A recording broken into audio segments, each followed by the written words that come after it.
Welcome. We are back and we are live. Let's go. I'm Jordan. I'm Cory. And this Cordan in Full Effect podcast, and we're back. We are back. Like we never left. We are back like we never left. Jordan is going to do the intro because I'm going to talk a lot. He going to talk a lot. Let's get out the way now. Let's get it. This is episode 13. 13. Let's go. Lucky 13. We about to get it in. Ladies and gentlemen, I know you have been waiting, but guess what today is? What is today? It is the investing. It's the investing episode. Let's go. Here we go. I know y'all been waiting for this. We've been building up for it. But guess what? I. Yeah. Cory's been building up for this. But Lucky 13, we are about to get it in. Today, you are going to get the knowledge that you've been waiting for. All those investment tips, everything you need to know. I'm just excited as you are because I know none of this. So that's this not is true. all news to me. No. Jordan knows some of this stuff. He does not know everything, though. None of this. No. As my client, do not lie. I have said some of this information to you, and you shall retain information as well. Okay. According to Cory, I'm supposed to know some of this. But that being said, we're about to get it in, guys. We are going to start off with our housekeeping. Oh, sorry. See how I messed it up? House cleaning. That's why I said call it house cleaning, housekeeping. Housekeeping, guys. We're going to start there. For our first time listeners, we talk about health and wealth and finance, fitness, and everything in between. All right. This is a finance fitness podcast. We're going to talk about a lot of stuff. Again, thanks for tuning in. All right. So housekeeping. Housekeeping. Keeping. Housekeeping. I think it's housekeeping. Stuff we need to fix from last episode. But you clean your house. Okay, it's not from last. It might be from last. It might be from episodes? a few. Yeah, because I'm backed up on the videos, so I'll be watching older ones. Anyways, regardless, so I said Aberdeen median household income is $50K. It's actually 60. I'm gonna say this: these numbers literally keep changing every time I look them up. Because I swear I saw somewhere it said $50K. I might have used a different place. It's the same dollar amount. It's a $10,000 difference. So for those of y'all that make $60K, you're welcome. Yeah, I got you. Yeah. Well, no, it's bad that I raised it. Is it? Yeah. I thought you lowered it. No, I raised it from 50 to 60. Oh, okay. My bad. That's bad. Well, make more money. Sorry. Okay. Then the other two. Oh, okay. I mean, I don't have to do this now because it's an investing episode, but it was an error. I said IRA stands for Individual Retirement Agreement. It's arrangement. Again, dyslexia. Arrangement, agreement, same thing. Or it stands for account, but this is the investing episode, so I'm going to talk about IRAs. I said also, again, see how I messed up? This is a way to talk about it. I said the income limit was $13,000 for a simple IRA. The contribution limit is $13,500. Again, this is an investing episode, so I'll clear that up. Then also for I was talking about the check. So I haven't done this stuff in so long. My brain was mixing the whole policy and how long checks are good for. I meant to go over whole policies as well in depth, but I forgot to. So real quick on that, checks, it depends on the financial institution, literally. But in general, a paycheck, as long as it's clearly notated, if you're getting a paper check, not direct deposit, and insurance checks and checks that are drawn off of that financial institution, those checks usually get no hold.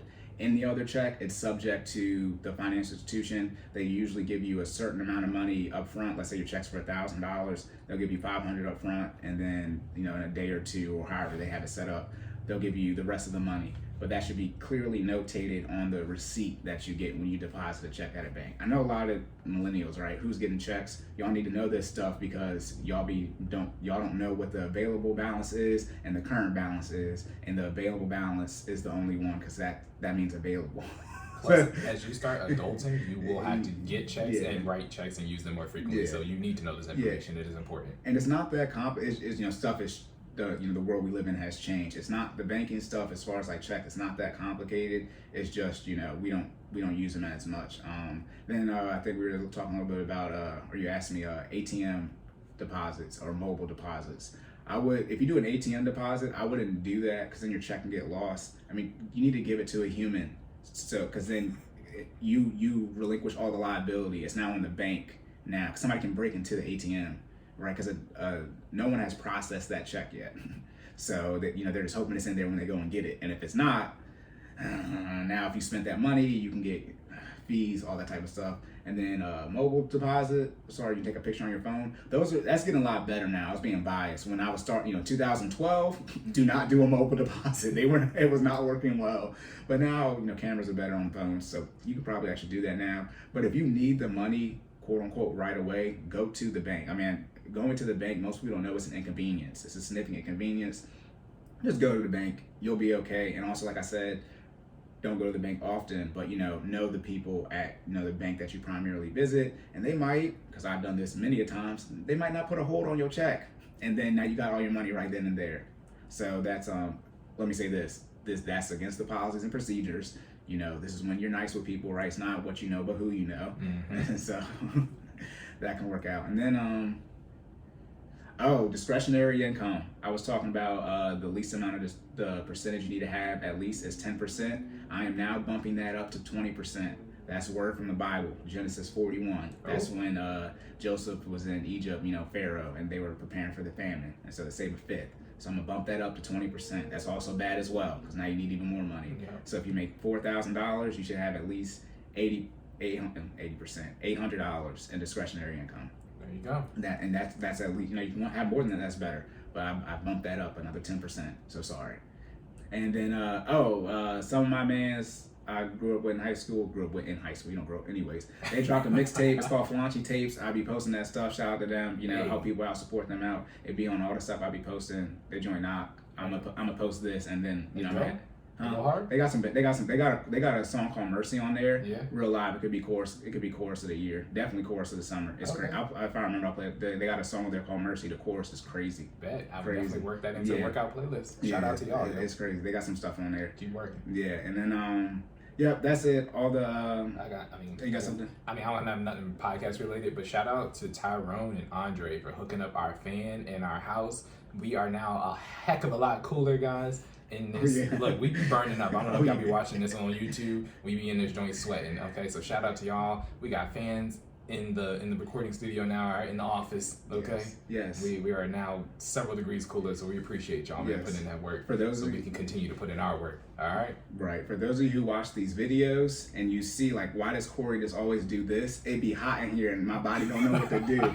So hopefully, and it's summertime. Yeah, it's July. And we're not facing the sun, but we're looking dead at the window. So y'all ever seen ants in a magnifying glass? That's us in this office with no air. So hopefully, and I'm very anxious when we do this. So hopefully I look like I'm not some type of bath salt, some type of drugs, and I'm not always scratching myself. Episode 9, because that's when it was the hottest one. And towards the end, I'm just grabbing my neck because I was just so sweaty. That was the day it was 90 degrees. Yeah, it was hot in here. It was hot. So we got to shout out to Jordan and his wife putting in that work, so the money, and then shout out to, you said Tyrone and who? Tyrone and Andre, his son Andre. Okay. Andre actually did the fan hookup. So Andre is an apprentice right now, and his dad is the certified electrician. So we really appreciate you, Andre, putting in that work. Okay. Thank you. Okay. And obviously, Black business. Yes. Because his name was. Shout out to that. His name was Tyrone. How you know he was Black? His name was Tyrone. They are, but I'm just saying. I know. Profile it on our show. No, I'm joking. We in full effect. Marcus. I know somebody named Marcus that's white, but only one person. And that was somebody I met at the credit union. And I only believed he was white because had all his his personal information. But other than that, and he had cologne on. Look, never mind. His name was Marcus, but help me helping him. And yes, I can say that because I didn't say his last name. Anyways, see, them trying to play me. Okay, so this is the investing episode. So Jordan. He's going to play more of a host question type role. Moderator. Yep. So for those of you who wondered if I could talk for 2 hours. Here you go. Well, one, I ain't a killer, but don't push. All right.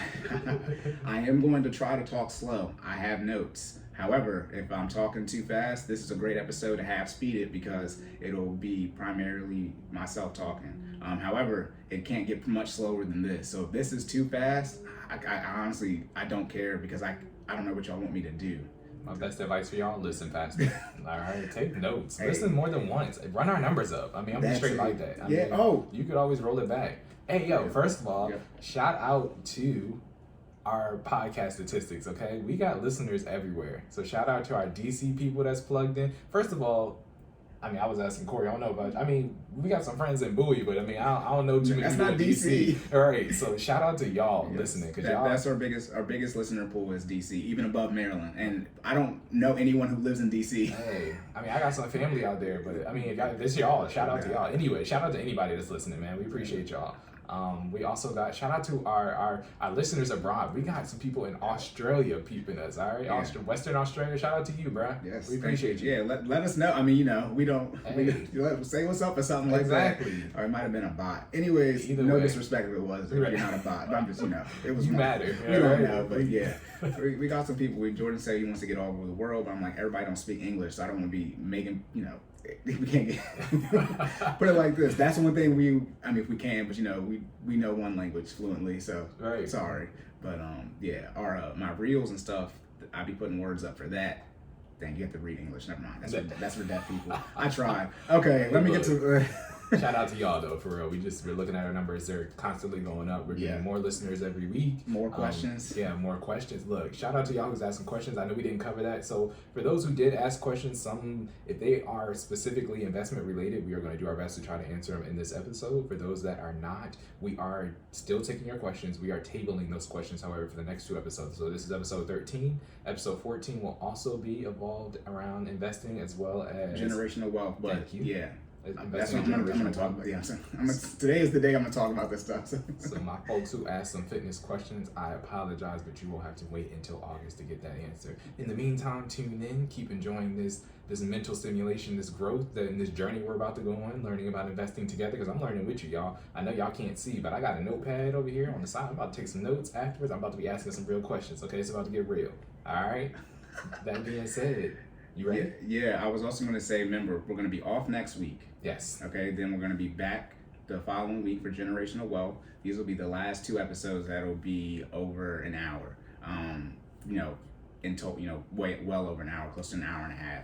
Then the first episode... I was looking for the all on the soundboard and I didn't put it on here. The all? Yeah, like the all. Oh, okay. Well, I'm like, what? I just had to settle for me going, But so episode 15 and 16 will be the first 2 podcasts where we're going to be recording every other week now, and we're going to be recording 2 episodes in one day, and they'll both be roughly an hour. Obviously, we have this intro that we do, an outro, but it'll be 25 minutes each of fitness and finance questions. And so that'll be the change in not this episode 13 or 14, but starting 15 and 16, and that's where you'll get your questions answered for fitness starting with 15. However, since you guys, it was requested that it's going to be shorter in the length, that was a request from our listeners, we have less questions to answer, and that you'll just get your answers later. That's what y'all asked for, so that's what you have. That's the math. We can give y'all less information and answer more questions, but that's not what we do. No, we can't. So I'll be honest with y'all, I refuse to short my answers. So that because you might get one question. Exactly. And I'm gonna answer the question to the best of my ability, and however long I talk. So that being said, keep asking your questions. We appreciate y'all. We are going to continue to write them down. We table them. We are going to get your questions answered. They just they're going to be as soon as we can get to them. That being said, keep them coming. Keep them coming. Right. Okay. Boom. That's it. I don't have anything else. So again, this is an investing episode. So let's go ahead and get started. Let's talk about the money.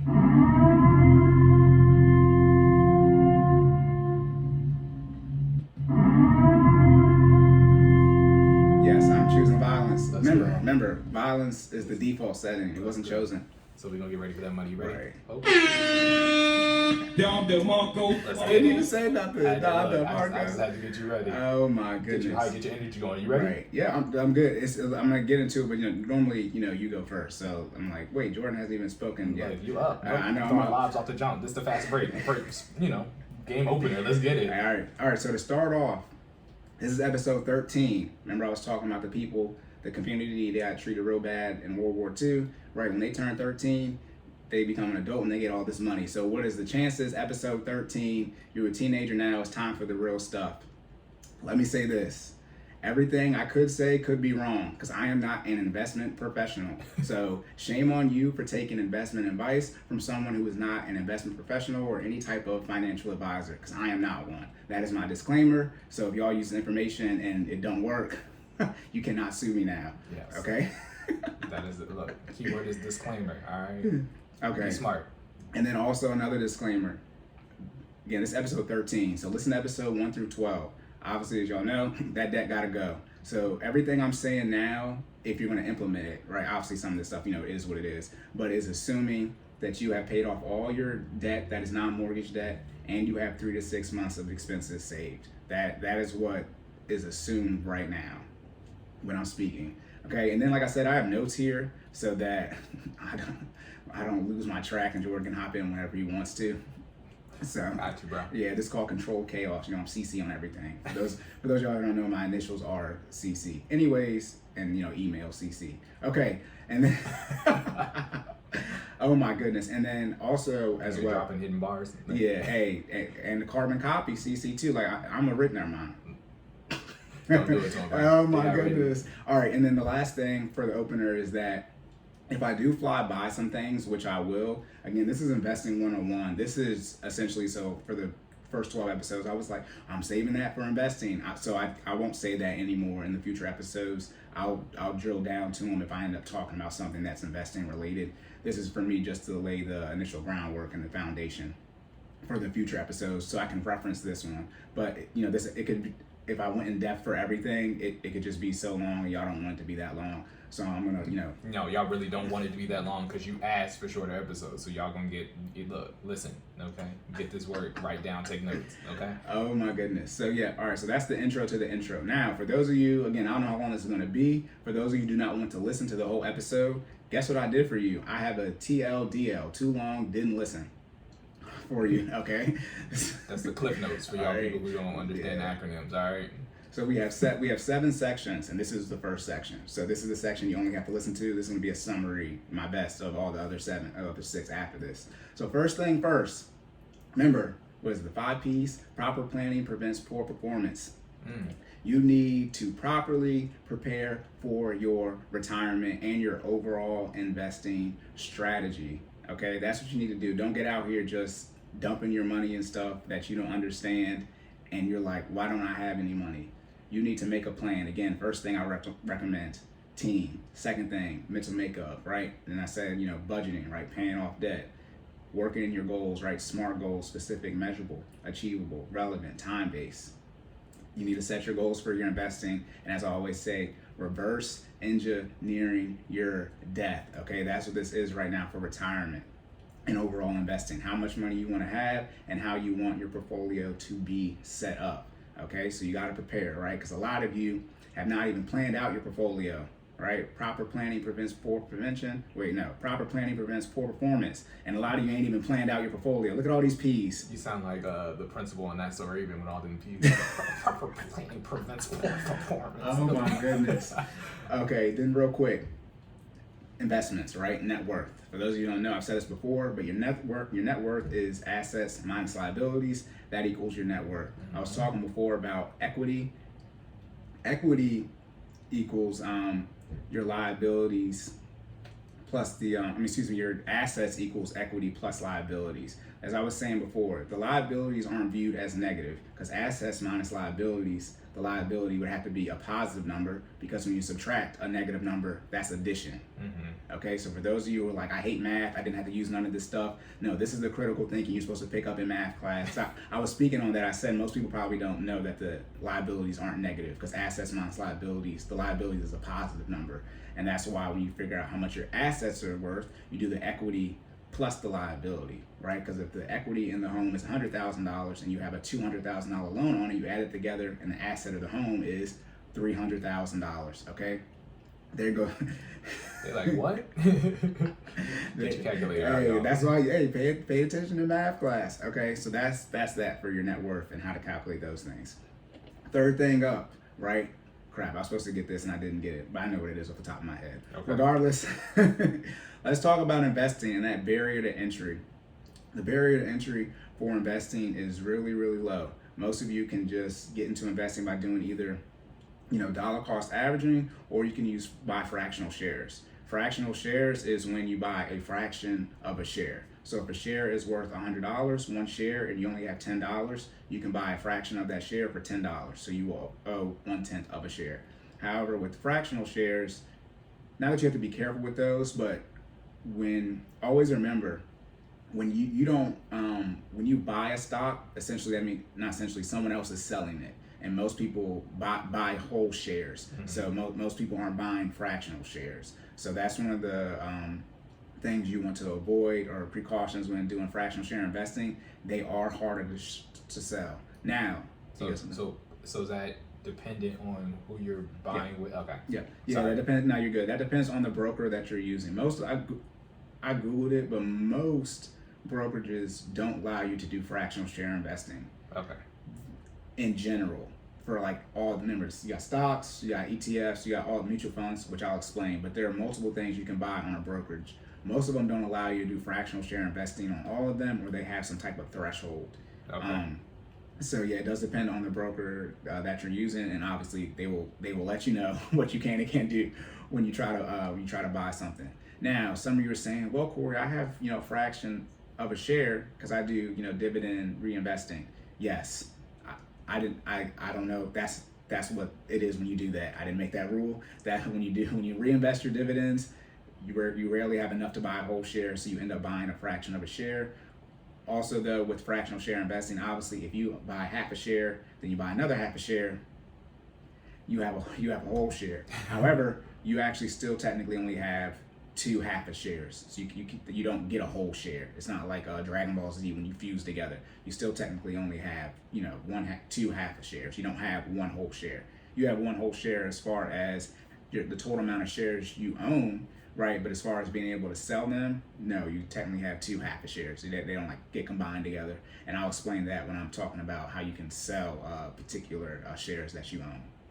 Okay, Gotcha. So again, the barrier to entry is really, really low with investing. You can get in with fractional share investing, but a lot of you, which I mentioned before, you want to have a very, very, I don't know why, but you want to have a very high threshold when you get into investing. So essentially, you want to have like a bachelor's or master's or doctorate and investing knowledge or whatever you want to call it. And instead, again, you can just buy something like VOO, VOO. Those 3 letters are the ticker symbol, and the ticker symbol is what you put in to actually find that particular stock on the exchange. Or you can buy something like SPY, SPY.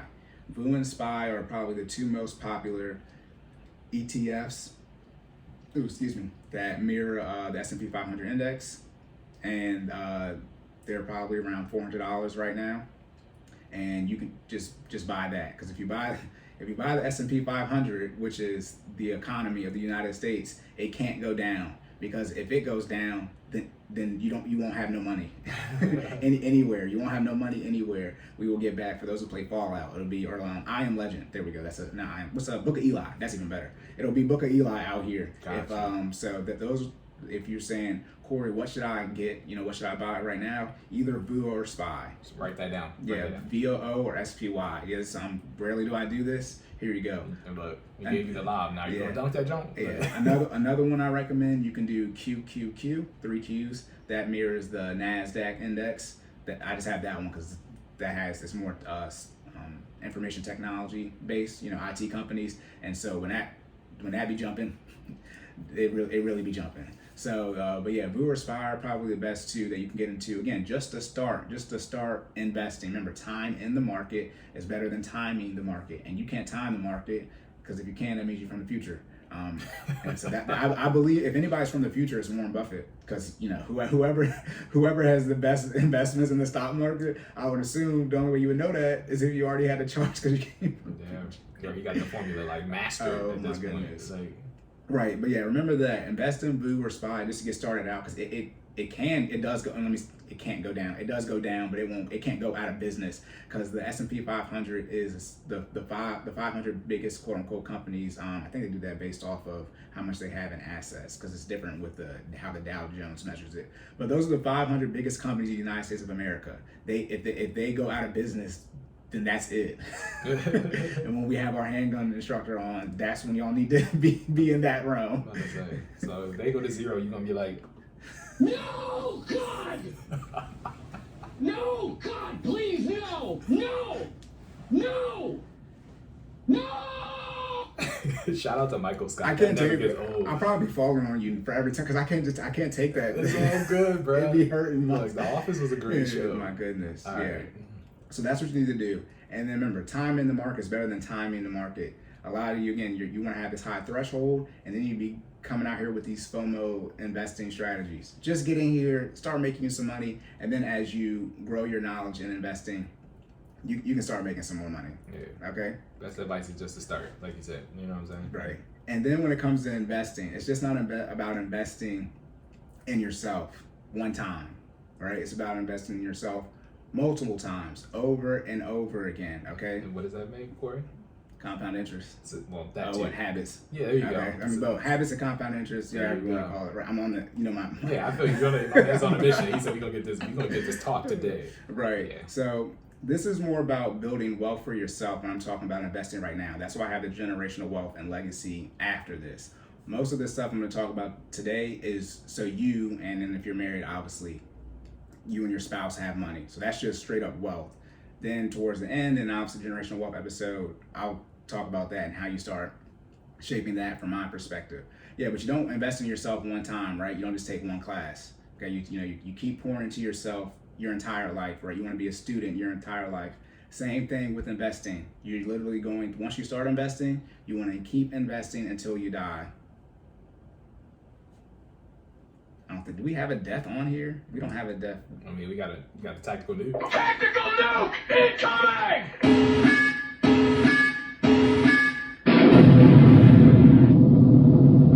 All right. Because I was like, do we just have like a Yeah. As I said, we got soundboard updates coming soon. Yeah, I don't know. I was like, do we even want a deaf one on here? But yeah, so tap in a little bit about the generational wealth, why it's so key that you realize you need to prioritize your health, obviously, right? Health is wealth, but your wealth in this case from a financial standpoint is from a generational standpoint, wealth standpoint, you do not want to put your children and or grandchildren in the position where they have to take care of you financially. They might have to take care of you physically because you might get dementia, Alzheimer's, cancer, things of that nature, but you need to put the money aside so you have the money to take care of you. And I think that I tell you this in person. I say all the time, let your family die. I am anti if there's no wealth built, saving the parents and or grandparents from a financial standpoint. No, again, you are responsible for your life. So I don't see how it makes sense to then pass that burden onto your children. And then, like I said, we get a generational wealth. Y'all be kicking the can down you usually kick the can down 2 generations. So essentially, if you mess up financially, it's going to be a hard chance for your children to keep to compensate for that. Your grandchildren are going to have to fix it, and that's too much technology. Just think of for those of you millennials, if your grandparents were born in the silent generation, so they were born in the 30s, like that. That's such a significant time lapse. That's pre-civil rights. That's Jim Crow. My grandparents were born during Jim Crow. So that's the one thing about investing in yourself over and over again, and then tapping a little bit with generational wealth. You're gonna do that so your children, your grandchildren don't have to take care of you. Okay, now I'll probably have to read this one because I was talking big trash right here. I was talking, yeah, it's right. You seriously said it's not always. Yeah, are you following along? I got you. Thank you for my co-host today. Problem. Now he's just the host. I got you. This is the Jordan in full effect with Cory talking a lot. Okay, so I was talking a little bit about you guys understanding the assets, minus liabilities, and understanding the math, right? But it's not always about the degree, okay? It's about what you learn from getting the degree, okay? We had to take calculus-based physics at Bowie State University, hardest class. And when we were in that class second semester, Dr. Etop, where's Dr. Etop? I love her. Yeah, This is a great teacher. Yeah, this is all computer science students, and I was a sophomore, but I was in class with juniors and seniors, and I was taking it. And they're like, "Bruh, we're just gonna find this algorithm and input it into the code." And she said, "Okay, look, I understand you guys aren't trying to be physicists, but the reason you're taking this class is to build your critical thinking skills, which you will obviously need when you're programming." And there are a few things, not few, but I've learned a lot of things, from people, my teachers, and that's one of the biggest things that has stuck with me. That the goal is to improve your critical thinking skills. Okay, so when it comes to investing, oh man, you got to really understand how you work. Really understand how you work and what you're investing in. Okay, then on top of that, what is that? Computer science. Oh yeah, obviously budgeting. Budgeting. I was like, why budget on here? Obviously you have to budget, right? And not just your critical thinking skills, but your deductive reasoning skills. Okay, and I'll get into like passive and active investing, right? Those two types. I'll explain that later on. But if you are a passive investor, by deductive reasoning alone, you you're not ready for active Looks investments. You're a passive investor. Right. Okay, so the critical thinking, the deductive reasoning, understanding your mental makeup, and it's okay if you're a passive investor, which I fell victim to doing active investing, but to do passive investing. Okay, and that you really just want to stress test your ideas, and that's why I always talk about stress testing. Always talk about the mental makeup, and always talk about your team as your accountability partners. So they're checking things for you. Okay, and then we got So just to circle back to that, guys, this is a fork in the road, right? You're either left or the right. You can't be in the middle. Okay, so be a passive or an active investor, and it's okay. Like Cory said, you just got to do what you can handle, and I think that'll help you make more sound decisions down the line. Right, exactly. Yep. Okay. And then a couple more things. What is the main reason you invest, Jordan? Don't read it off the sheet. So the main reason I invest? No, in general. Okay. What's the main reason you invest? I want to make more money. Okay, and how do you want to make more money though? Why are you investing to make more money with what? I want to make more money with the income that I have. Just read compound interest. You said don't read the sheet. You ask me questions. I appreciate you not being truthful. I'm with it. The main reason you invest is to take advantage of compound interest. Okay. And compound interest best friend is time. So you need time to take advantage of compound interest. Okay. And obviously time is synonymous with long term, right? The longer there is, the more it is long term. That's the same thing. Y'all know what I'm talking about. Anyways. You got more time. Right? So this means you need to build critical thinking, deductive reasoning, mental makeup, your long-term investing strategies first. Because if you don't, then by definition, you don't have any long-term investing strategies. So that means you're less likely to have any long-term money. Okay, so you can have short-term investing strategies. I'll get into, how much money you should be investing after 15%. Excuse me. But if you want to do short-term investing strategies, that's fine. I would just recommend building those after you have your long-term strategies in place. Okay, I'll get into short-term and long-term capital gains as well. But at the end of the day, the goal is to pay the least amount of taxes. And when you do short-term investing, you're usually activating or triggering short-term capital gains on yourself, which is one of the highest rates. Probably might be the highest rates you can pay in taxes. Now, you can obviously write off your losses, do tax loss harvesting. Essentially, when you lose money, you can deduct that from your capital gains and decrease how much you pay. But the goal isn't to lose money. Obviously, you lose money, but you usually lose money in short-term investments, not long-term ones, because in long-term ones, eventually the compound interest will make you money. That's the one thing. Eventually, you just keep investing. Eventually, the compound interest will take over for you, and so you have money. So forming that habit eventually pays off. Yeah, I mean, by definition, short-term compound interest and long-term investing is the same thing. So by definition, if you're investing for compound interest, then you can't do short-term investing. There is no compound interest in short-term investing. That's not how compound interest works. Gotcha. So for my pump and dump people, sorry. Oh, say less. Oh my goodness. And I mean, look, you can do short-term investing. I think it's like 10% of day traders make money. It's very small. But as I say, if I was coaching day traders and I have 100 people in the class, by law of averages, 90 of y'all not about to make no money. About to say, those numbers don't agree in my favor. 10% ain't enough. Right. Yeah.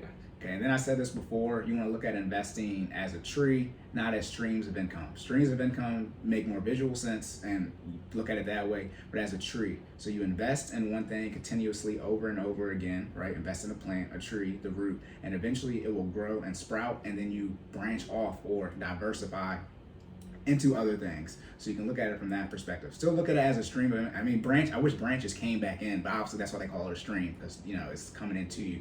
But you really want to invest, and then once that grows, you got branches, you can branch out into other things. So you said your investing is like a tree, right? So how do you pick what becomes the trunk? I guess is what becomes that initial thing that then grows into that then diversifies itself, right? That goes into multiple things. What is that solid trunk? Yeah. Well, okay. So this would be not post-tax investing. This would be like discretionary income investing, because obviously your retirement money, right? That is going to be a tree. You can't touch it till you're 59 and a half. Tracking. So when you're using your post-tax money, this would either be stocks or a business. real estate. Remember, was that last episode or the episode before? I think At before. 11. Yeah. I was talking. You talking about the investment, all the different asset classes. Mhm. Episode 11. That's which one you would pick. Either the stock market or business, and business is extremely vague. So yes, one of those two. Because I was telling you with FinallyFit. Right. I mean, if you were Phil Knight, you would invest in Nike before it IPOs because that's the most money you make Right. in the business. So Right. if you're in a situation where you're making some good progress or you're projecting some great progress for your business, I would invest in stocks. I would go all in on your business because you're going to make more money that way. And then eventually, guess what you can do? You can become a stock and IPO. Gotcha. Always remember that you can become a stock, in and of itself as a business.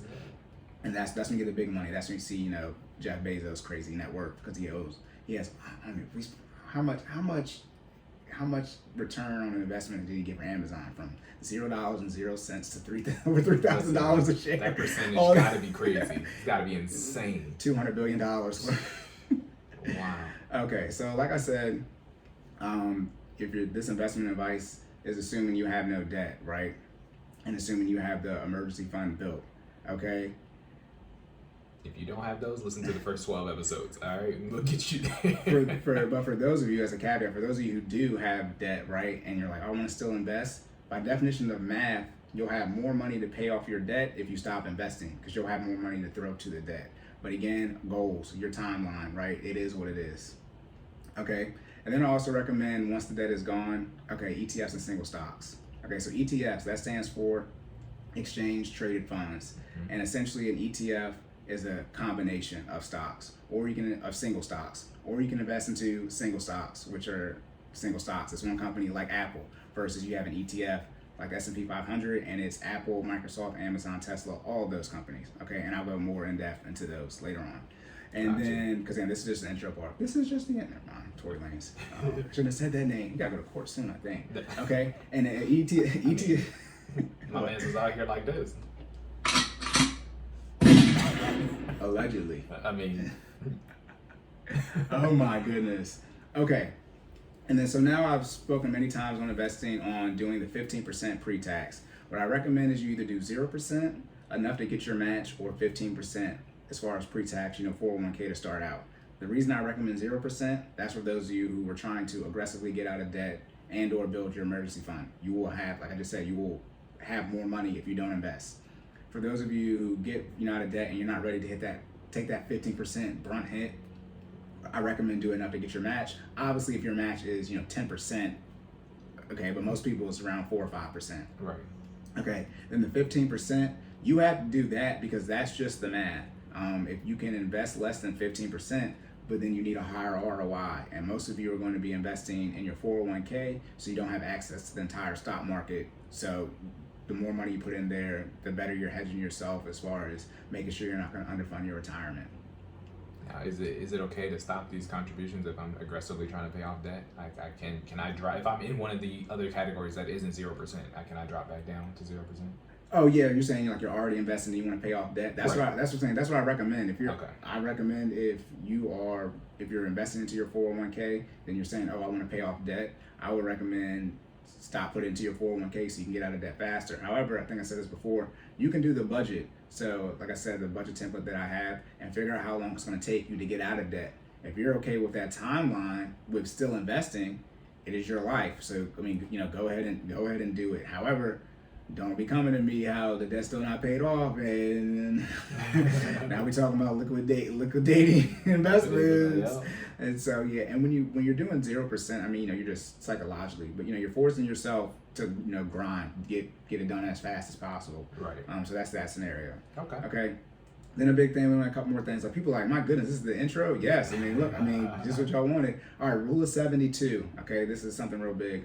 Rule of 72 essentially states you take 72 and you divide it by the amount of interest you're gaining. That's how long it's going to take your money to double. So let's say you have $100,000 and it's gaining 10% of interest. 72 divided by 10, the interest that's being gained is 7.2. So in 7 years, that $100,000 would have doubled. That's compound interest. That's another equation for it to work. Mm-hmm. Now, I mentioned before, I believe, you got to start investing by 30, right? Because at 42 years, at 72, that's the RMD, required minimum distribution age, where you have to take money out of your 401k. Okay, now, like I said, you want to get double-digit return, so at least 10%. So your money will be doubling, right, in 7 years. So if you start investing and you're 30 years in, and you're getting that 10% return, all that money you invested for 30 years, it will double on year 37, right? Because in 7 years, that 10% return, right? So it takes about 30 years to get a good amount of money inside of your retirement account, because it's relative to how much money you make. It's not, everyone's number is different. Right. It's obviously relative to how much money you make. So if you can get that 40 years of 10%, just think, at 30 years, in year 37, it's going to the first 30 years is going to double. So that means you go from $1 million to $2 million. That's compound interest, okay? And then also this, I'm talking about investing. You only lose money when you sell, okay? It's not like real estate where you make money on the buy. I mean, you can't buy the dips, but in investing, you only lose money when you sell. So that's called unrealized gains. When you sell, you realize those gains and you create a taxable event if you have made a profit, called capital gains taxes, which I'll go more in depth into. That's when you have to pay taxes on your gains. Okay, then the last, this is the last one, because then I just have some quotes for y'all. How much do I need to, how much money do I need to get to? The number is $100,000. I would recommend getting there as fast as possible for those of you who are going to take stocks or your 401k as the main way you're going to build wealth, at least initially starting out. When you get that $100,000 in there, right, and you get a 1% return on a day, that is $1,000. So let's say you have $100,000 in a personal brokerage account and you make 1% that day. You can then sell that 1%, which is the $1,000 you just made. You just made $1,000 that day, and then now you have $1,000. That's 1%, and yet again, that's what I talk about. Slow, steady investing. Working way to it. Because that 1%, $1,000 is a lot. Most of you don't make $1,000 in a day. I'll take it. Yeah, exactly. I mean, who makes $7,000 in a week? Ain't nobody making that. But yeah. So $100,000. If you want to lock in and say, what number should I get to? 100K as fast as possible. Obviously, that's overall. But if it's in your retirement account, you cannot access that money. So for those of you looking to do this as a personal brokerage account, you're gonna need to take another job. You're gonna need a side hustle, because it's gonna, you're gonna need that bread. So it's a lot of money to get there. Or you could move back home and save that money and invest in it, which I was thinking about doing, because I can get there in 2 years. Hey, I was like, crap. What's 2 more years? I mean, you locked in. To get 100,000. Look, that's what I'm saying. I know it's to a make lot. your 2 years is a 1%. lot. Cause I'd be 30 now. I'm not doing it. Anyways. I mean, pre-marriage, I had the opportunity. I'd be like, oh. If I was 24, 25, I'd be 28. No, it's okay. I mean, put it like this: things can change. Okay, and the last 2 things. Okay, you need to make a plan. You need to stick to the plan. Only deviate from the plan when necessary, and you need to accept the results of the plan and make better plans for better results. One more time for the people, Corey. Right, they yes. need that one. One more time. Investing, again, long-term, reverse engineering your debt. Make a plan, okay? Obviously, put a lot of work into making the plan, right? Do your research. Stick to the plan, okay? Then only deviate from the plan when necessary. Okay. Then you also need to accept the results of the plan. Mm-hmm. And then if you do not like those results, you need to step it up and make better plans so you can get better results. My people taking notes, that's the part you underline and highlight, okay? That's it right there. Yes, that's the key for life before investing. You really have to do your due diligence on these things. And also, obviously, long-term investing. Take your time with investing. Don't try to get rich quick. Don't try to get rich quick, because you don't get rich quick. I tried it. I mean, by definition, if you're long-term investing, you have to take your time, exactly. Right? So, I mean... Yes, and that's the one thing to always remember is relative to your income, okay? So, I mean, if you make $50,000, you need to have people who make $50,000 type of money invested. If you want to have more than that, then you have to make more money. There you go. Okay? And then, Bible again, you have to be faithful with little before you rule over much. That's Jesus. I think that's Luke 16:10. Jesus said that. So when you're faithful with a little bit, right, then you'll get more. Okay, that's a word from God. Well, right. Jesus and God in form of man. Okay. Straight from the Lord himself. Right.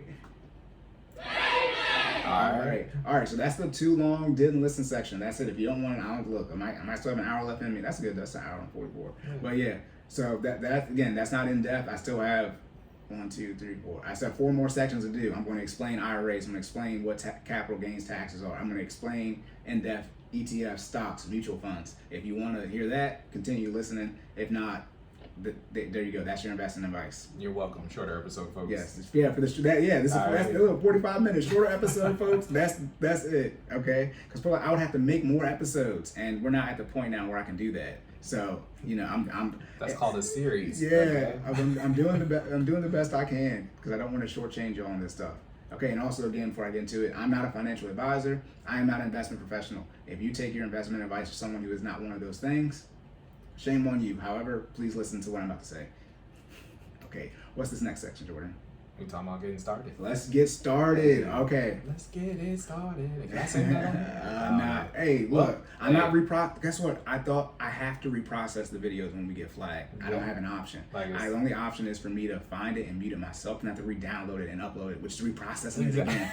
That's why I said I have to take it. Oh my goodness. Yeah. Shout out to them making us do more work. It's okay. I thought it was be like I was gonna be able to not monetize the video and keep it in there. Nope. It has to get taken out. They were just letting me know regardless. I was like, if you want me to do, I can do one, you do the other one. We'll split it. What? Uploads, because we got to do 2 episodes. Oh, no, that's fine. I'm talking about if I had to re-edit to keep the jingle in there. Tracking. Yeah, that's what I'm saying. We're not doing it. Okay. So getting started, what's the very first thing you should do investing? You need to create an investment document where you write down all of your investment ideas, and you need to date them so you can see where your mind is at the time you had this particular investment idea. So you can call this like an investment journal, right? You can, if you use the notes in your iPhone, right? This is what I have. You just brain dump, and I put dates next to them just to see, okay, I'm looking at this stock, looking at these dividend funds, et cetera, et cetera. This isn't what you're going to be executing on, but again, write it down, right? Make it plain. Whatever. I can't remember all my Bible stuff. Anyways, write it down so it's not in your brain, and when you forget, you already have it there for you.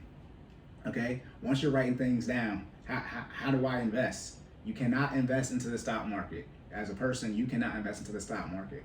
A brokerage can invest into the stock market. So to get into the stock market, you need to open a brokerage account. What are brokerages? I don't really know. I don't know why they call them this name. It's a weird word. All it is a place. It's a broker. That's the thing. It's a broker. That's what it said. It's a brokerage, a broker. These are companies that are able to invest into the stock market. I have a reel on this about how you open up a bank account, and then you transfer that money to the brokerage, which is technically a bank, and then they invest into the stock market for you. What are the shameless plugs at the end? We forgot to do that at the beginning. It's okay. Follow him. It's It's okay. Y'all should know by now. It'll be in the YouTube, just show notes for those listening on YouTube. Gotcha. But yeah, you can follow me at sideline_Cory for that reel.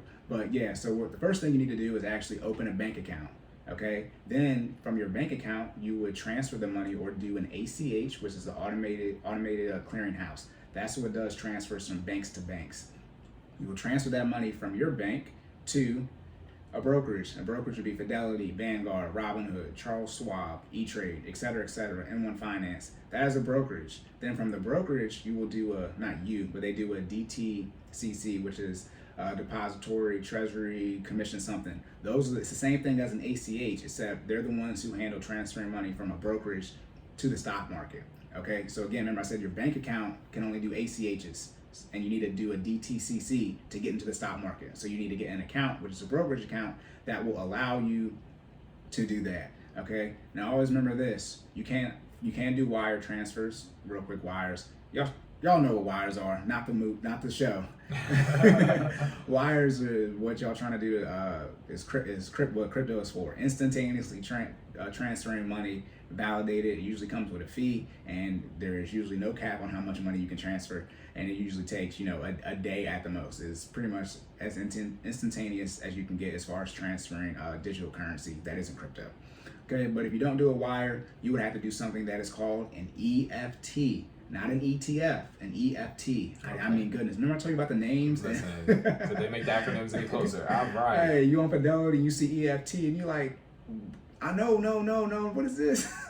EFT stands for Electronic Fund Transfer. That is literally what it is when you're electronically transferring your funds. That can take anywhere from 1 to 3 business days. Business days meaning not the weekend and not federal holidays. Okay. Just Monday through Friday, y'all. Right. Okay. Monday through Friday. Right. With the exception of holidays. Exactly. So I'm saying this to say when you do an EFT, you're transferring the money, doing an ACH from your bank account, let's say $100 to Fidelity. By the way, no sponsor from any company that I'm mentioning, because I think we have to say that. So no sponsor from any of these places that we're mentioning. Don't sue us, whatever. Anyways, I'll say that fast because I can just, that's what you do on the lawyers that you say real quick, so you know. Okay, but you transfer that $100 from your bank account to Fidelity. That's an EFT, an electronic fund transfer. That can take 1 to 3 days. So what does this mean? You won't be able to buy that stock right away because you have to wait till the money is in that account for you to buy it. Yes, you can use margin. Don't do that. That's debt. Don't. Y'all can do what y'all want. Y'all grown, but don't use Robin Hood. I think 2 people might have killed themselves now, but one guy did kill himself. A young kid, I think he was 18, 19, because the numbers were wrong and he had like almost $1 million in debt because he was playing with that margin. Do not do that. Again, long-term investing, so there's no rush to get the money there. Y'all don't understand, guys. Yeah, real talk. Yeah, well, we don't understand investing, Corey, because this is why we're listening. I'm trying to be out here like... Fatality. Alright, you don't want to be that person. Oh my goodness, and Satan is like, yes. Perfect. Oh no, then the IRS. FBI, open up! They at your door, okay? But you have to do an electronic fund transfer, and it can take 1 to 3 days. So essentially, if you're trying to buy, let's say Apple's at $1.40-ish right now. So let's say you're trying to transfer, that $150 to buy it. It might take 3 days for the money to get into your Fidelity account, and now Apple is $1.60, so you can't buy it. So always be mindful of that. And again, with long-term investing, dollar cost averaging, and if you're doing fractional share investing, that's not going to be an issue. But always be mindful that your money does not instantaneously show up in your brokerage account. Now, generational wealth type stuff, you might hear sometimes people saying they just got money sitting there, liquid cash, ready to invest. Mm-hmm. That money is not in their bank account. That money is in the brokerage account. Okay, now, brokerage account, bank account. I was talking about FDIC, NCUA for credit unions and banks. Not respectively, because I've mixed them up. FDIC for banks, NCUA for credit unions. They insure your bank account for $250,000. If you need clarity on that, please listen to episode 12. Mm-hmm. When you open up a brokerage account, and I'll talk again about banks products. Again, brokerages have a lot of products to sell too. They're called IRAs. They're called traditional IRAs, Roth IRAs, money market accounts, right? ESAs, education savings accounts for your children's college, 529s. Another kid's college savings account. They have all these different products that they offer. When you go to open a brokerage account, at the bigger one, something like Fidelity or Vanguard, you'll see all these options. You'll see money market this, savings this. The only thing you need to look for is that they are not going to charge you any fees for only having $0.00 in there. That's it. The same thing you look for you're doing a bank account. The issue is they are to have all these disclaimers letting you know that the money's not insured because they're not technically a bank. So when your money, again, the money goes from your bank account to the brokerage's account to the stock market. And then when you sell, it's the reverse of that. It leaves the stock market to your brokerage account, and then that money has to settle, and that can take up to 3 days, and then you have to transfer that money to your bank account. So essentially, once your money leaves your bank account, it is not insured. However, this money is going to the stock market, so it might be all gone anyways. So that's what you need to look for. Make sure there are no fees. The money is not insured. That's usually all they're telling you. Open up a simple account. You don't get no interest. You don't want no interest anyway because you're going to be putting the money in the stock market to get the interest that you want. So that's what you did to go about picking your brokerage account? What? Evaluating those terms, that information? Yeah, I already knew it was, I guess I already knew that it was going to be there. You know what I mean? From a banking standpoint, right. I already knew that that account was insured, and I didn't insure, so it was nothing. I didn't read it fully because I already knew what they were saying. They have all they have all the legal terms there, right. And I realized what they were saying is this money is not insured. They're saying they had all these legal stuff they were saying this money is not insured. That's all they were saying. Well, I wasn't just talking about the insurance. I was talking about like the fees and all that type of. Oh yeah, that's plain as day. Obviously, I don't know every brokerage account, but usually there's a clear cut one that doesn't charge you any fees for their account, because some can gain you higher interest, right? Sort of like a money market I was talking about. So they require you to keep a certain amount of money in that account, and then or you might have to have a certain amount invested. Again, products, just like banks, it's investing, so they got a whole bunch of options of that you can do. But for most people getting started, Just get you one that has no fees attached to it at all. That's all you need to look at. Gotcha. Right. Okay, then let's talk about, okay, now you have a brokerage account. Okay, what can I put my money into? Okay, let's talk about market caps. There are 4 market caps. There are 4 main ones, but the 3 main ones are small cap, mid cap, and large cap. Small cap are companies between $300 million and $2 billion. Mid cap is $2 billion to $10 billion, and large cap or blue chip is $10 billion plus. There's like a mega cap, which is like, like where Apple is at. Those are like, it might be like $100 billion. Something crazy. Because remember, I said 10 billion plus. Apple's worth 2 trillion. That's a whole other word. Yeah. So there's like another one on top of that, but it's large cap. So those are the caps. And then another thing you might hear for those caps is for small cap, you might hear aggressive growth. For mid cap, you might hear growth. And for a large cap, you might hear growth and income. They're all the same things. I do not know why they decided to name them differently, but it's all the same thing. So if I use those terms, does that automatically assume that I'm referring to the cap associated with? Yeah, if you say it's you code. Okay. Yeah, X equals Y, Y equals X. Yeah. Tracking. Yeah. Okay. Aggressive growth means small cap. Okay. That's what that means. Now, let me say this. I am not an investment professional. People can lie to you. Remember, I always say this. I'm not happy it happened because people got screwed. But remember when Wells Fargo went to court for all that stuff because they was lying and giving dead people accounts and all these things? Right. Back before that happened, my banking advice would be like, "Oh no, I'm doing this at Wells Fargo." Oh, they breaking the rules. I can't make them get caught. So there's always that caveat, right? That people do break the law, right? What's his name? A Ponzi scheme. What's Ponzi scheme? Bernie Madoff. Yep. Okay, everyone should know about that. All right, so those are the market caps. The fourth one is, don't need to go into it, but it's international. So not just the United States. Right. Okay, that's it for that one. So those are the 4 main ones. Then you have the GICS, which is the Global Industry Classification Standard. Those are the people who determine the 11 sectors in the stock market. Cory did not prep for everything, so I'm about to freestyle off the top of the head what these 11 sectors are. You have the energy sector, you have the industrial sector, you have the material sector, you have the consumer discretionary sector, you have the information technology sector, you have the financial sector, you have the healthcare sector, you have the communication sector, you have the consumer staples sector, you have the real estate sector, and you have the utility sector. Those are all 11. I got it. We gotta give that man a round of applause for that. You made this spit.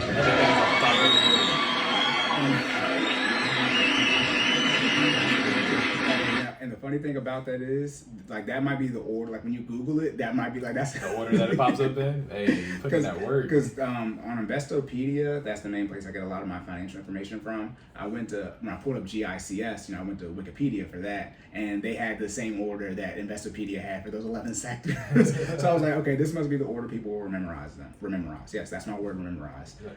Remember them and memorize them. So those are the 11 sectors. Obviously, this is more stock-based, you guys, for investing. It's all right, it's not, real estate type stuff. So, because most of you, this is what you need to do. Okay, and this again, lowest barrier to entry. So again, those are the different assets. Those are different sectors that you can invest into for the stock market. Now, there are subsectors. There's like 200 plus of those. No, I don't. The only one I know is semiconductors for IT. That's one. Yeah, that's it. That's one. So there are 11 major sectors, okay? So I'm saying that to talk about asset diversification. When it comes to diversification, the most I've heard is 25% that you should be in one asset/sector.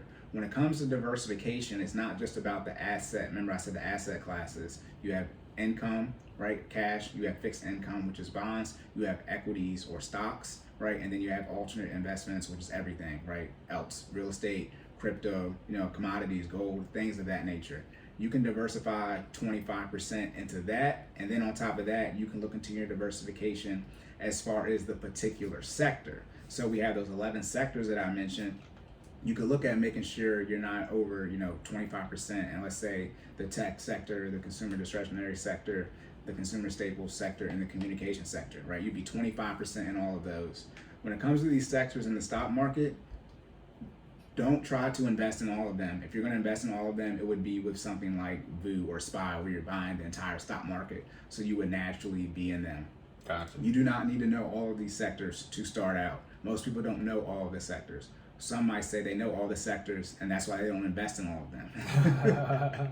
Okay, yeah, but the number is 20 to 25%. Kevin O'Leary, that's Mr. Wonderful from Shark Tank. Word to him. His is 20%, and then no more than 20% in one. So that's that'd be 1/5. And Dave Ramsey, his is 25%, and I haven't heard a number higher than 25%. So anywhere from 20 to 25% in one asset class / diversification. Okay.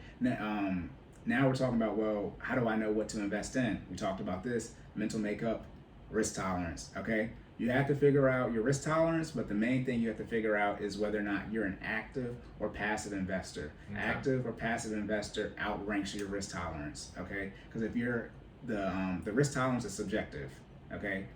Active and passive investments that's subjective. It's either if you're day trading, that is active. Gotcha. That's an active investment. If you're doing mutual funds, that's a passive investment. You can't even trade mutual funds during the day. I'll explain that a little later on. But that's a passive investment. Now there are actively managed funds. That just means you have to pay a higher fee. That means a human is actually putting stocks in the fund itself, but that's not an active investment. So the first thing you need to figure out is if you're an active or passive investor, because that is going to tie into your mental makeup the most, because that is going to calm you down or ratchet you up, whichever way you look at it. So someone like myself who got into an active investment foolishly and realized, bro, you were a passive investor, and I was like, I'm just going to take the 10K loss because I'm a passive investor. That's literally what I did. I mean, not that like, bruh. Now, this does not mean you can't be an active investor. I can be an active investor. It takes too much time to do that, for my threshold of where I need to be at to do active investing. I would have to do it all day, and I'm not a day trader, and I'm a software developer, so I can't do it all day. So you need to figure out that first, active or passive investing. Then your risk tolerance, either you have a high risk or low risk. One thing with risk tolerance is why it's subjective is you can quote unquote lower or mitigate the risk with the more information you have, right? Mm-hmm. You can't make an active investment a passive one or vice versa by researching. It either is or isn't that type of investment. But you can, do your research on a particular investment and lower the risk, at least to yourself. It doesn't lower the risk overall, what it is, but it can lower the risk in and of it to yourself. So figure out passive or active investing first, that's objective, and then figure out your risk tolerance second, that's subjective. And you always figure out the objective things first, because those are more fact, okay? And then on top of that, let's get into, here we go. We want to know single stocks, right? ETFs, mutual funds. Here we go. Yeah. All right. Where the money at, Cory? Yeah. Here we go. All right. So single stocks. What is a single stock? That is essentially you owning a share, and not a share, but a stock within one company. So if you go and try to buy Apple, that is just a single stock. Okay, that's very simple. Then there are also penny stocks. Somebody did ask the question, do I invest in penny stocks? No, I couldn't even. The only penny stocks I know about is from Wolf of Wall Street. I think they had them on that. They did. Yeah, that was pink sheets. Right? So yeah, I don't invest in penny stocks. A penny stock would be what? I mean, a penny. No, active investment. Oh. Okay, and I just figured it wasn't the return. It would be a penny stock too. Yeah. Well, okay, I'll clear that up. 100% return is 100% return. It does not matter what it is on. That's the one thing with people trying to do short squeezes. Something that goes from $50 to $100, that's 100%. Right. Versus something that goes from $2 to $4, that is 100%. So if in both those scenarios you put in $1,000, you will get the exact same return. Gotcha. Okay, that's math. So it's about the growth percentage. Yeah, it's about the growth percentage. It doesn't matter. And obviously a stock is more likely to go from 2 to 4 than 50 to 100. Right. Okay. Okay. So that's why people try to get penny stocks, right? Get it on the ground floor, because then you can get that 25 cents to $100. So the growth is what matters, and what's the risk tolerance is different for a penny stock versus pennies. I mean, crypto might have taken the #1 spot now. Okay. I would say out of all the things you traditionally quote unquote invest in, penny stock. It's penny stock. I think it's like I said, aggressive growth, small cap. Like I think penny stocks means like this is the most aggressive. It's a penny stock. It's it is what it is. But no, I don't do penny stock investing. I couldn't even help you with doing penny stock investing for free. I would have to do research, and obviously my clients, they're not looking at that. So you would have to pay me, so I would actually have an incentive. But real talk, you better hope you're learning something somebody's paying me, to already research. So yeah, I don't look at penny stocks, and then we can talk about funds. This is confusing because I researched this and everybody said they didn't know what it is either. So I swear to God, So I'm gonna add clarity, but there's the third thing I'm gonna mention. We didn't know. And by we, I mean the financial sphere on YouTube. So you have mutual funds, you have ETFs, and you have index funds. And again, ETFs is exchange traded fund. So these are ETFs, guys, not not EFTs. Okay, right. You need to do an EFT to get an ETF. No, don't do it. Right. Okay. So the easiest way to look at it is single stocks and funds. That's the easiest way to separate your brain with it. Okay. So for funds, they are made up of multiple single stocks. Okay. There is no like quote unquote fund. So something like SPY or VU, that is an ETF. Here we go, index fund that mirrors the S&P 500 index, which are the top 500 companies in the United States. So that particular ETF, let's say VU, is going to have 500 single stocks in it. And then inside of that, the person who picks these stocks, it can be active or passively managed, they are going to have a certain percentage weight of those particular stocks. So like I mentioned with Amazon for fractional share investing, Amazon is $3,000. You can spend $600 to get 20%, right, or 1/5 a fraction of Amazon. Or you can use an ETF, right, which is called FDIS, which is a consumer discretionary sector one, and you can get 20% of Amazon inside that ETF for $80. So that's the lower barrier of entry right there in comparison. Usually ETFs have a very, very low barrier of entry compared to single stocks and mutual funds. Some mutual funds you need like 3 racks to get into them, versus I just said $80 for one. And then so like VU and SPY, I think like I said, they're around the $400 mark, but there are plenty of sector ETFs that are only under $100 that you can get into right away. Okay, then there are mutual funds. Okay. Mutual funds, they have, in comparison to ETFs, they have higher fees, right? They usually have 12B1 fee, 12B fees, 12B1 is something, I forget, it's 12B fees or something like that, because now my brain is thinking about some vitamin or some crap. Anyway, mutual funds are usually actively managed, ETFs are usually passively managed. So actively managed means there's an actual human that is putting these stocks inside the particular fund, versus an ETF where there's more, obviously a human still doing it, but they just pick them and they just let it ride based off that particular index or sector that it's mirroring. So obviously you have higher fees, but higher fees that obviously comes with a higher chance to get a return on investment.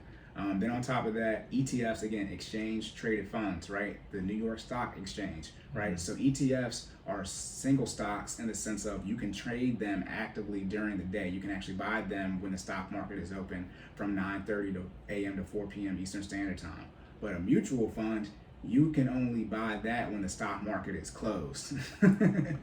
Okay, so you as the market's going up and down, you stuck. You can't trade trade it. You cannot neither buy nor sell it. You just gotta wait. Okay. Gotcha. Then wait, Cory, index funds. This is what I talk about. Nobody knows. I don't even know if index funds exist. To my knowledge, index funds and ETFs are the same thing, but apparently they were different. Regardless, there are funds and then there are single stocks. I really do mean this. I've watched multiple videos trying to find the difference between these three, and I did not get an answer. So that's not my fault.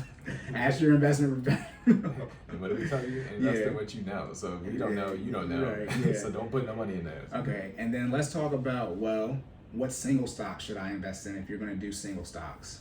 Right, remember, this is discretionary income after you're doing, your 15% for your retirement. Well, buy the single stocks that are inside the funds that you are purchasing inside your 401k.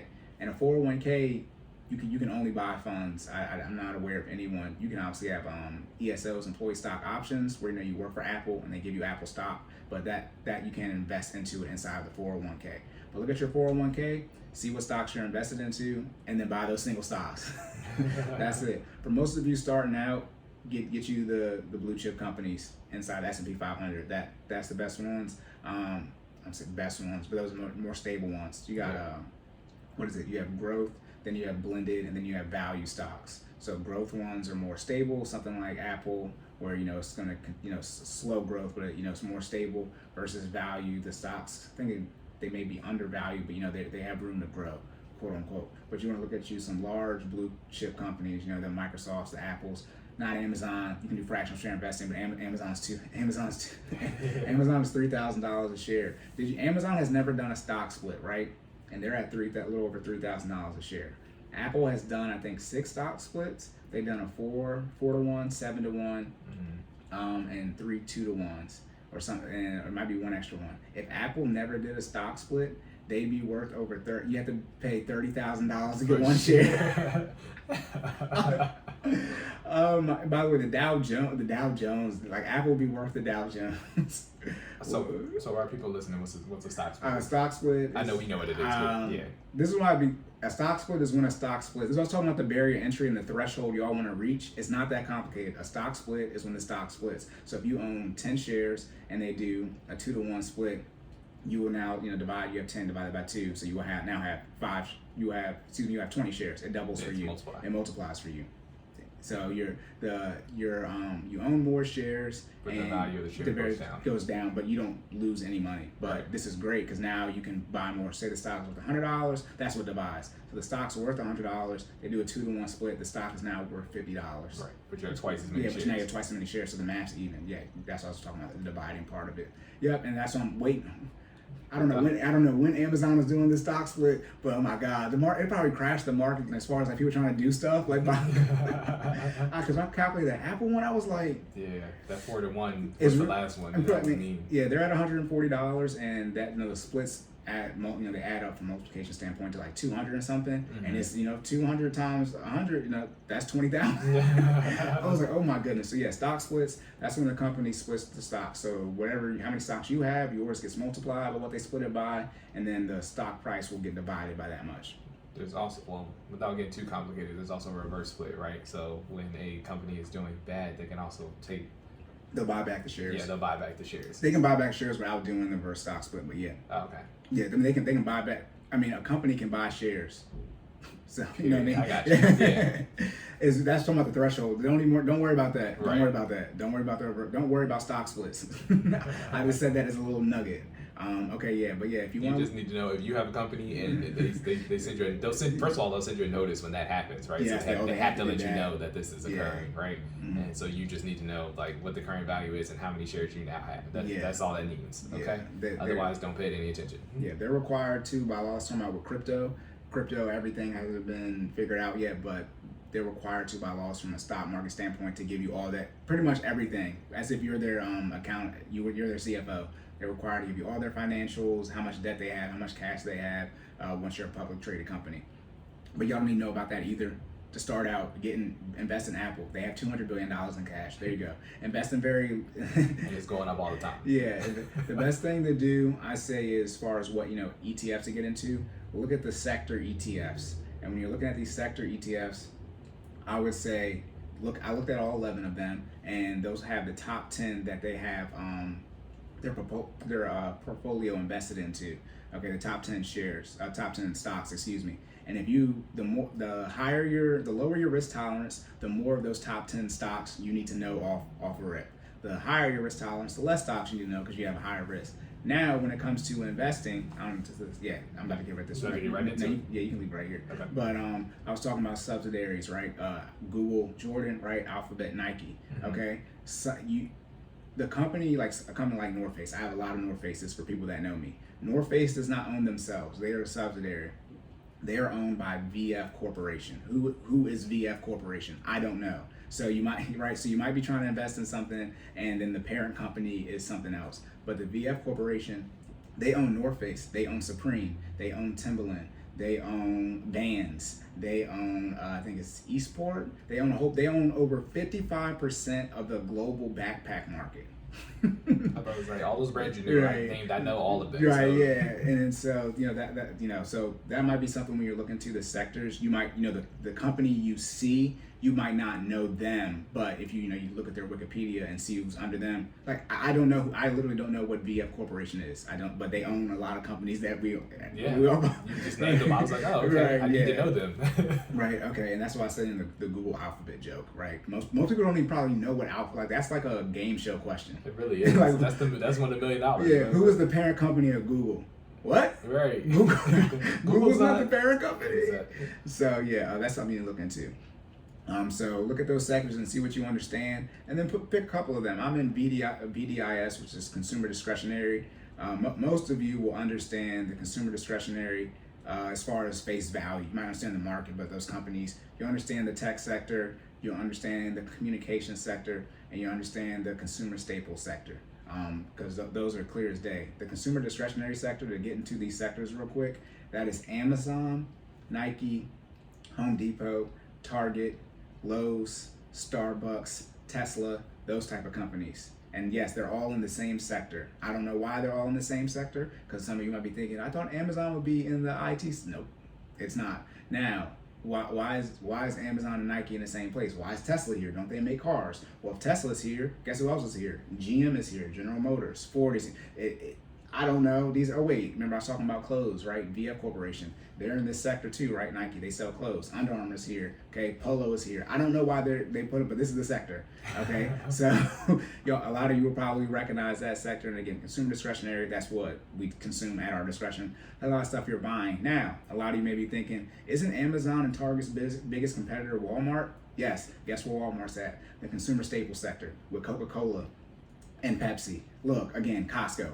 I don't make these sectors. I don't put them where they're at. But when you do, this is when y'all want the information. Y'all want to get this investing. This that tip of the iceberg threshold. Where y'all don't even know. Y'all wouldn't even be able to realize what companies are in what sector. There are companies that are major competitors with each other that aren't even in the same sector. So technically, they're not competitors from that standpoint. Now, Amazon. Wait, don't they got beef with Apple and Microsoft? Right. Yeah. So Apple, Microsoft, obviously that's in the IT sector. Right. Nvidia.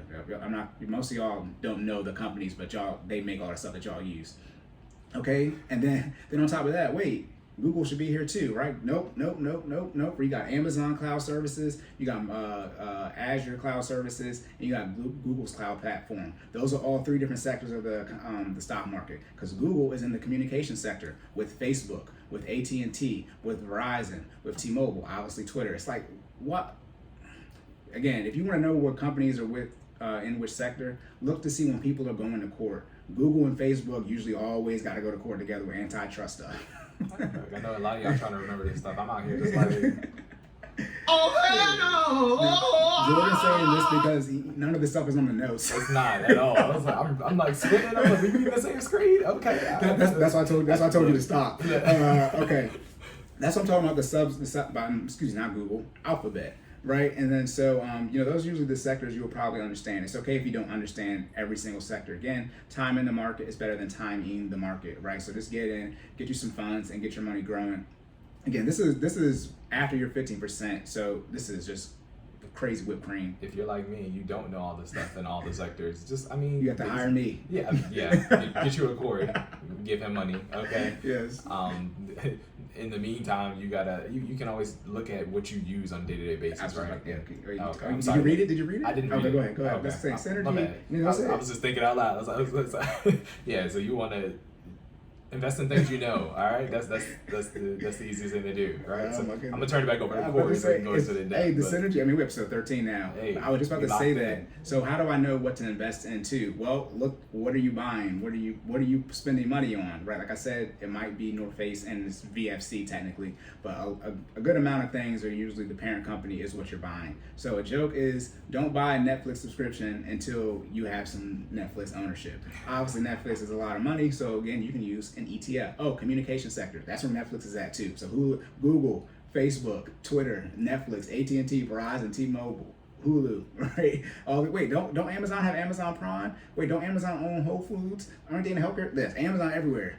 What you call? They're literally the definition of all purpose. Yeah. Okay? So that's where you have to be careful with the diversification and your risk tolerance and understanding if you're passive or active investments, because Amazon is in the consumer discretionary sector, but just because that sector goes down doesn't mean Amazon's going to go down, because they're diversified as a company in and of itself.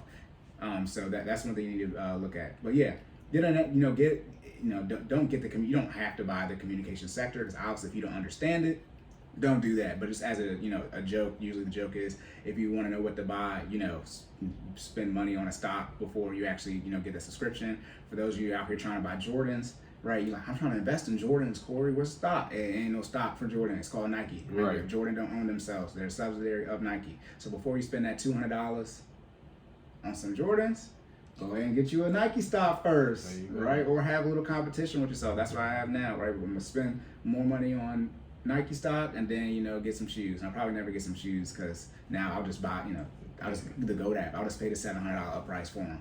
So We at one point we were terrible with sneakers, y'all. yeah, that's really why we're here. I had a 15. I mean, I paid it off. I had the cash, but $1,500 on my credit card. I was like, no. I was like, I have a problem. I have a problem. We had the sneakers app, and we was just out here like waiting and watching, and buying. Yeah, I was going to the bathroom doing work to make sure I could buy it on time. It was crazy. It was crazy. Alarm set, like it was. Yeah, it was bad. It was bad. But yeah, so that's just a little trick if you want to know what to invest into. Look at what you're spending your money on. Again, if you say something like North Face, you can literally Google North Face stock price and it'll pull up VFC. So it'll, you know, shout out to Google, or should I say Alphabet. So even if it's not the parent company, you can just Google it and it should pop up for you. Then on top of that, just to get into more realizing who owns what. Something called I wish we can, but it's not on the New York Stock Exchange because it's a French company. LVMH. Do you know what that is? I'm not. Louis Vuitton Moet Hennessy. I don't know if I said that right. That's the company that essentially owns almost every single luxury clothing brand that you can think of. Really? Louis Vuitton, right? Right. Hennessy, right? That they own alcohol too. They own they, you know, they be competing at the top for the wealthiest people. So that's the parent company that owns literally all the... I'll have to pull up, it's not. Then there's Christian D. It's crazy. Bro, now we're talking about hundreds of $1 billion decisions. We're talking about that generational wealth money, because obviously these are people's names. Right. We're talking about companies that are way old and they've merged. So it's actually, if you look at it, like Christian Dior has the majority ownership in Louis Vuitton Moet Hennessy, but it's not it's a parent company, but it's not. It's crazy. Wow. But regardless, the person connected to sidetrack. The person who owns this, I think, you know, him, you know, Bezos, you know, Bill Gates, Warren Buffett. Right. They, you know, they compete with being the wealthiest people in the world, and I think he might be it. But I mean, literally, they own almost every single luxury brand you can think of. Almost every single one of them. I just said Christian Dior, right? I mean, they own almost everything. Think about this, because y'all be talking about supporting black businesses. Don't buy any Rihanna's makeup, because she don't own that no more. Guess who does? Ooh. LVMH, Louis Vuitton Moet Hennessy. Really? They're a subsidiary of Rihanna one of the. doesn't own her own makeup brand? No, not no more. She sold it. That's why I don't know if I was. The title dropped when we were in college. Regardless, so. When after Dre sold his beats to Apple, I knew they was playing us. That's why I don't do the black business stuff. He had a stranglehold on the headphones market, and you gonna sell it to Apple? Now, you should sell to Apple because it's your money, your life, your generational wealth. But then when y'all be talking about the black businesses, again, didn't Jay-Z just sell that? And then y'all think y'all supporting black business with Rihanna? No, y'all. This is, again, the threshold. This is just when we get into generational wealth, and I'll really be breaking down some other stuff. When you see how much money these families are intertwined in the white community. Y'all. That's wild. But yeah, if you wanna look it up, I'll pull it up. Yeah, every time I say that, I pull it up and we pull up nothing. But but I'll try to remember that LVMH. Just put that in Wikipedia and look at how many companies they own. That and what's the company? Oh, Volkswagen Group. They own almost every luxury car brand you can think of. They obviously own Volkswagen Volkswagen isn't the flagship, isn't the luxury one. Audi is. So they own Volkswagen. They own Audi. They own Porsche. They own Lamborghini. They own almost every single thing, right? This is a German company, by the way, because y'all be complaining about who be making stuff. Guess who invented Volkswagen and Porsche? Like in Germany, when do you think it was invented? Around the 1930s. And guess what was going on in Germany during the 1930s? No. You kidding? That's why I hear people complain about like some stuff. I mean, put it like 95. Are those the people we can't talk about? Yes, we can't say that N-word. Okay. We can't say either one of the N-words. Gotcha. But yes, those bad people in Germany, you can't wait to whip one of their vehicles. I mean, literally, Eisenhower Interstate, like 95, that is German technology. It is the Autobahn. During World War II, our military was over there and said, hey, they can put tanks and military vehicles on this road. And then we went and built them over here. 95 is not for you. It's for our military. But we're in DEFCON 5 right now. And if we get to DEFCON 1, just like if you played that, was it Call of Duty was it Modern Warfare 2 or 3 when like they really came over here? and you started driving tanks and stuff, that's what that's for. If you ever look at how big 95 is, yes, you can land an aircraft carrier on it. Why do you think it traverses through all the major cities on the entire Eastern Seaboard? Y'all don't even realize that everything is designed from a defense standpoint. And for those of you wondering, DEFCON 5 through 1, we went to DEFCON 3 during 9/11. There are 2 levels after that. What? DEFCON 2 is like nuclear war is immediate, and then DEFCON 1 means it's time. Yeah, to slightly sidetrack though, yes, to get you to understand who owns what, and when y'all complain about some things, you don't even realize some of the origins of the things that you want, which is fine. I mean, you weren't alive, but when you start doing some of this research and you realize that, you know, the person who made Audi, the person who made Porsche, who they actually were at the time they made it, yeah, start changing your mind. That's when you look into investing. Okay, and the last thing for this section, okay, only spend monies, this is another joke, only spend money at places you have ownership in the company, right? I made that Robinhood joke. It might have been Acorns. Like, yeah, I'm Bob, I have 22 shares, right? So if you have ownership or equity in a company, right, something like Nike, boom, you own Nike, so only buy Nike. You know what I mean? Don't buy Under Armour. That quote unquote it does save you money in the ultra long run. In the ultra long run, you're saying like fractions of a penny. But yeah, that's another trick too. Like, you know, if you want to not like flex, you know, I'm just, you know, only wear the companies I own. That that literally does save you money, because at some point in time it's going to trickle up to you at some point in time. Obviously, it's not right away, but yeah, that's another one. So yeah, that's it for getting started. All right, so we got 3 more. We got 3 more sections. Because now we're talking about how to. And do you have anything in that section? Are you hopping in when you need to hop in? I'm hopping in when I need to hop in. We good to go. All right, so let's talk about how to invest in things. Like actually talking about, all right, now we're about to make the buy from our brokerage account. Okay, a lot of people always say you need to have an exit strategy. You also need to have an enter strategy, because I would have $10,000 more if I had the enter strategy set up. Okay, so an exit strategy, to get to the more notorious one. You're not gonna let them 10 racks go, are you? It's permanent. First off, we don't take losses, right? I mean, we do take L's, we take losses, we learn lessons. Those are L's we take. So I ain't worried about that. Also, I knew what I was getting into, but I entered a particular sphere that I gained so much information by tapping it. Dennis Green or whatever it was. They are who we thought they were. We let them off the hook. It was what I thought it was, but still had to go in the water just to make sure. Yeah, and people are like, dang, $10,000.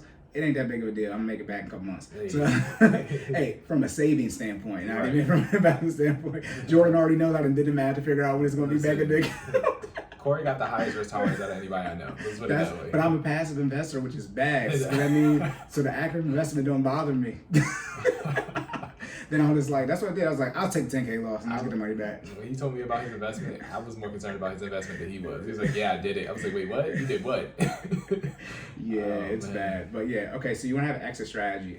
In short, you're going to have when you're going to, I would say leave the market, but really long-term investing, when you're going to take your capital gains. So you don't, every now and then you want to take some growth, right, out just so you can lock some in. Obviously, we'll have to pay taxes on it, but just know to make sure you lock some investments in. So that's an exit strategy. You can do stop losses, right, where you say, hey, the stock's at $50. If it drops below $40, you know, sell the stock.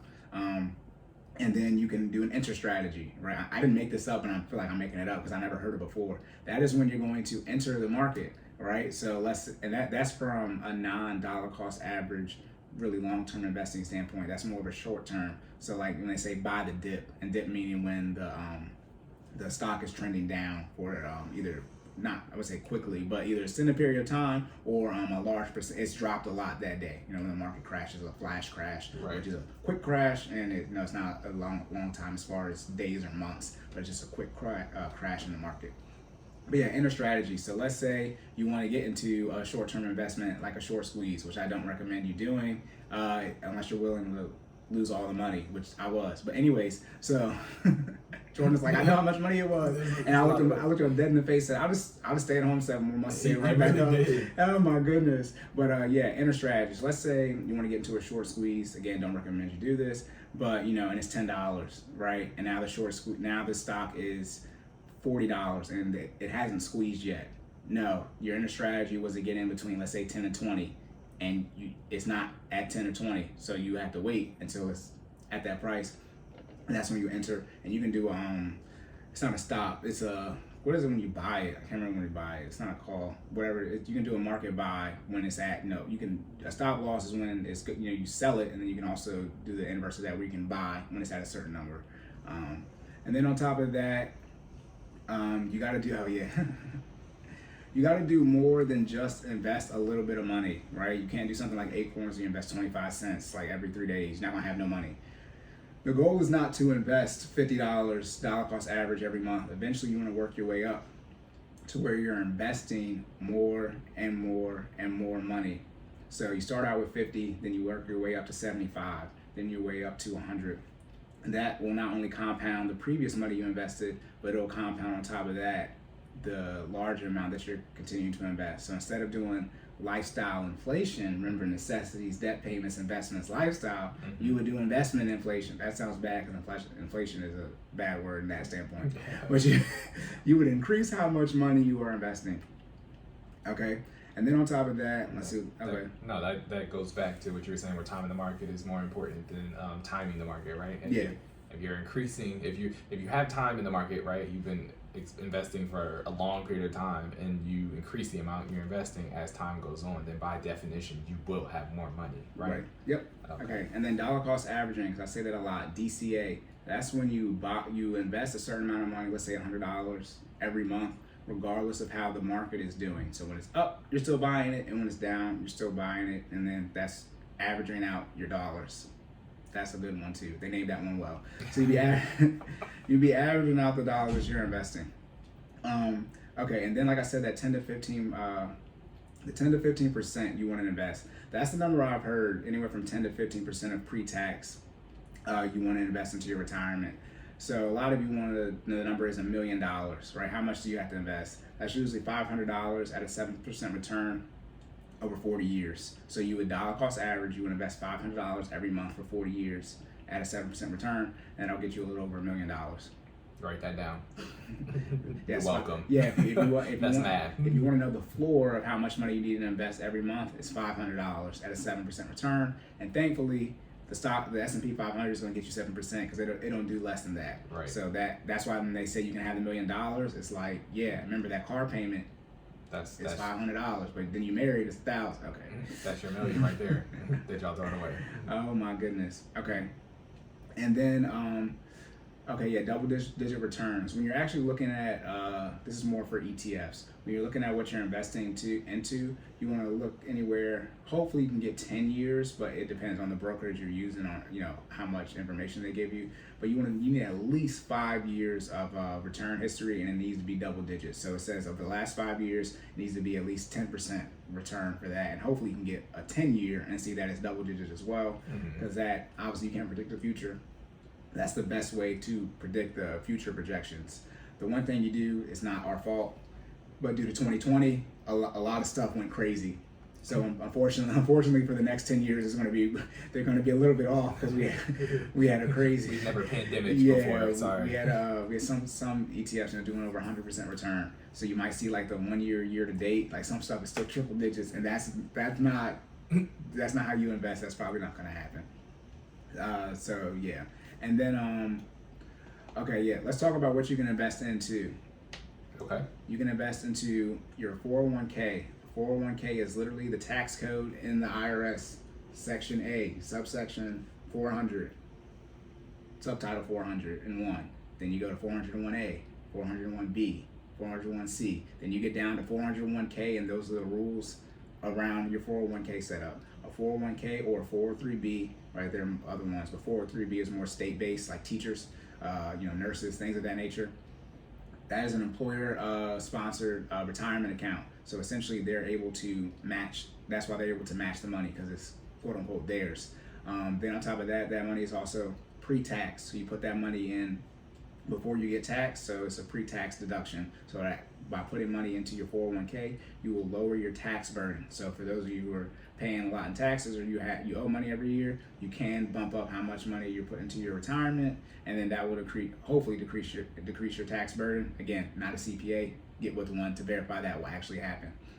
Then on top of that, for 401k, there is a contribution limit. The contribution limit is $19,500 $500. That's the most amount of money you can put in there as an individual. That does not include your employer match, which is why I always talk about not including the employer match when I'm talking about how much money you should invest, because then that makes it simple for how much money you can put in when I talk about the contribution limit. Remember, that's why I've been preparing y'all so you don't know. So not mine right now. You worry about just you. Right, just you, right. Okay, then we have traditional IRA. Think about traditional IRA and a 401k as the same thing. Pre-tax. Okay. Pre-tax. You need to know if it's pre-tax or post-tax. And usually if it says IRA, it's implied that it's traditional, and verify that it is traditional if it just says IRA. Traditional IRA, the most you can put into it is $6,000. Okay, $6,000. That's post-tax money, so that's $500 a month. Same thing with a Roth IRA. When you hear the word Roth, that means the money you are putting in is post-tax. So if you have a Roth 401k, the money you're putting in is post-tax, but the money your employer is putting in is pre-tax. Okay, when it comes to a Roth IRA, you are putting in money post-tax, so that'd be $6,000 post-tax. The difference between a traditional IRA and a Roth IRA, besides the post-tax and pre-tax difference, is that the Roth IRA will grow tax-free. So when you actually see that you have $1 million in your Roth IRA, if you're 59 and a half, you can take out $1 million and pay no taxes on it. Whereas if you have a traditional IRA, the money is tax deferred, so you have to pay taxes when you do the withdrawal. So at 59 and a half, if you have person A who has $1 million in the traditional IRA and person B who has $1 million in their Roth IRA, the person B has more money because they don't have to pay any taxes on that money. Gotcha. Also, the one benefit from a Roth IRA is that you can withdraw any of the money that you put in without any type of penalty, even if you're under 59 and a half, because the money you put in has already been taxed. Remember, 401k loan, traditional IRA, that money has not been taxed yet. So they obviously gonna hammer you with the penalty for early withdrawal. But on top of that, you don't want that penalty. You defer the taxes until 50. Our government has already loaned out that money. That's the issue. They've already spent it, and then so now they got to hammer you so they can get some type of money back. I don't know why they do that, but they do. But with the Roth IRA, let's say you've been contributing $6,000 for 10 years, so you put in $60,000, so you can withdraw $60,000 with no issue, because you put in $60K, so you won't have to pay any penalty for that. Then there's also a simple IRA. I don't know why they named it this. All of these simple and IRA are all acronyms. It's not an actual word, but a simple IRA is essentially a 401k for small businesses. Not all small businesses have simple IRAs, but simple IRAs are for small businesses. The main difference is that it is essentially cheaper for your employer, and from your perspective as an employee, as I said, the contribution limit is $13,500. That's the most you can put into it. There really isn't much of a difference from an employee standpoint. Anything else your employer has to deal with, so it wouldn't concern you. Again, this is pre-tax money, so the same stipulations as far as 59 and a half with the 401k and traditional IRA. Also with the IRAs, there is a $6,000 cap, so you can invest $6,000 in a traditional IRA and into a Roth IRA. So technically, you have to do $3,000 if you want to split it evenly. Gotcha. However, your spouse, if you're married, even if they're not working, they can have an IRA as well. So you would get, technically $12,000 total since you're both working. So it still have to be in their name, like a bank account. But you can invest in them as well. So if you have a stay-at-home spouse, you can open up a Roth IRA for them and put money in their name.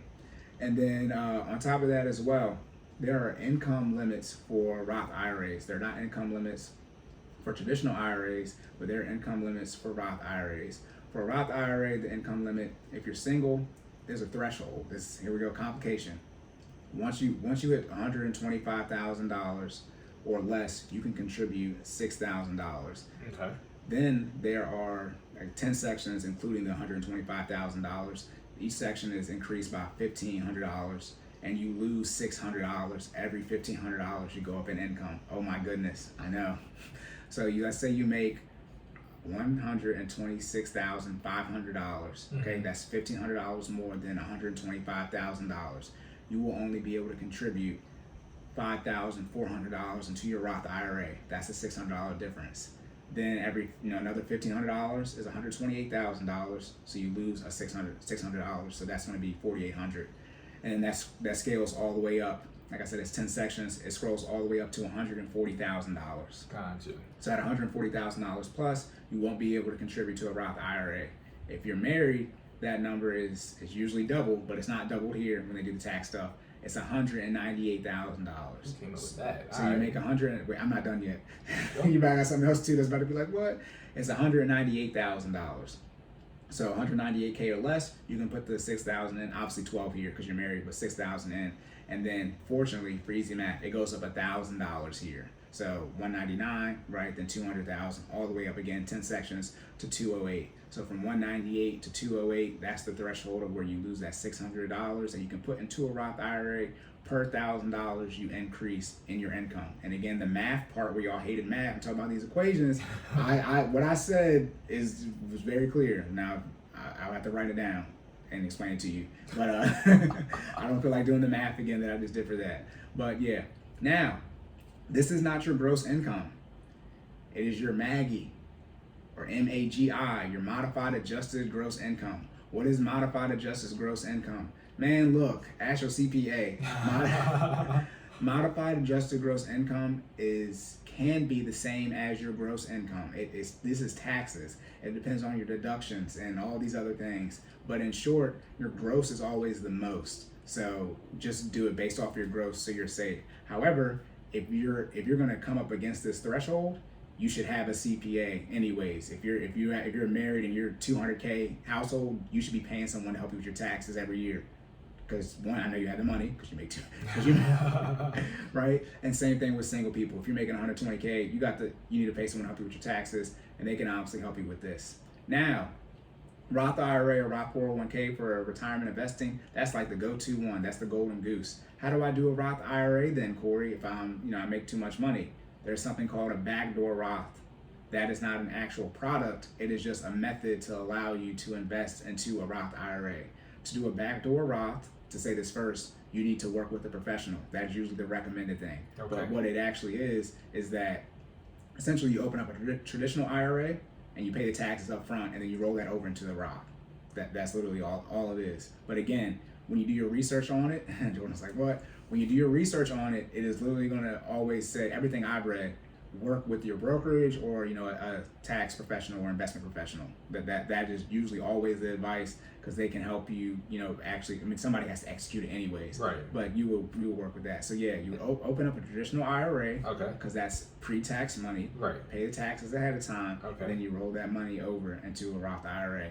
But I thought you couldn't contribute to a Roth IRA. You can roll over into a Roth IRA? Again, this is not a product. It's called. I'm just asking questions. It is literally called a back door. Is not a positive connotation. You had your thing. You saw my. I don't know if you saw my eyes when you said back door. It literally says like this is not a way to avoid taxes. You're gonna pay tax. Like it is just, again. I think they removed the income limit in 2010. So like the ultra wealthy, I guess, this is it. The Roth 401k isn't even 20 years old. It's new. Like, again, that's why the Roth is so big. Right. But again, if you're making around 120K single or 200K married and you want to do a Roth IRA, get with a tax professional or investment professional so they can help you set up the backdoor Roth IRA process. And again, the $6,000 limit, that's every year. So you have to do this every year. But again, you have a professional, so you don't have to, you're paying someone to do this for you, right? So we're talking a little bit different now. You got the money to have someone do this for you. Now let's talk about if you turn 50, right? Something called a catch-up contribution limit. This allows you to attempt, you can't because you missed out on time, the compound interest, but it's a lie. I'm just a product. You get a catch-up contribution to try to catch up to how much money you're investing. That limit for the that number for 401k is $6,500. So you would be able to invest a total of $26,000. That $19,500 plus an extra $6,500. If you're doing a traditional IRA/Roth IRA, that's going to be an extra $1,000. So you can put $7,000 in. But again, as I said before, either you were or weren't investing the $6,000 for the IRA, and for a 401k, either you were or weren't hitting that $19,000 cap. Right. That's over $1,000 a month. That's over. You're not putting. Most people aren't hitting that cap. Right. So, but yeah, you're out here doing that. It's over 9,000. Oh my goodness. So yeah, that's something you can look into. And then this is what I want to say. Priority standpoint. So what should I invest into? Normally the rule from your retirement standpoint is you take your match, because that's quote unquote free money. It's not free money. You got to spend money to get it. And then you take your Roth IRA, and then you would either go back to your 401k or do traditional, but it's usually match and then Roth. But if you have a Roth 401k, you would just put all the money in there because that's post-tax money for you. Because when you get, nobody knows what the tax situation is going to be in 40 years, and so it's best to put yourself in a position where you know you have to pay no taxes, right? Some people think, well, I'll do the 401k because I'm going to be in a lower tax bracket when I get older. Now, when we get to this generational wealth talk, the goal is not to make less money as you age, is to make more, okay? And then, why you need to invest 15%. One, you need to invest 15% because if you don't, you need a higher ROI. And so essentially you can invest, 1% to 15%. And at 15%, you need a 6% ROI to hit your goal. If you invest less, as you work from 15% to 1%, that threshold, it goes up about an average of 0.7%. So 0.7, 70% of 1%, from 14 to 13 to 12. But that range is about 6.5% to about 14%. So you can invest 1%, you just need to average 14% ROI every single year for 40 years. That's a lot. Which if you're gonna do, then invest the 15%. Okay. Then the other thing you look out for when you're doing your 401k is target date funds. Target date funds are good when you start out because they're very aggressive, because you're more aggressive when you're younger. But as you get older, they usually become less aggressive and they're trying to hit a particular target. When you're doing your retirement investment, you're trying to have the target is infinity. Mm-hmm. As much as possible. Right. You have to try to invest as much money as possible. Okay.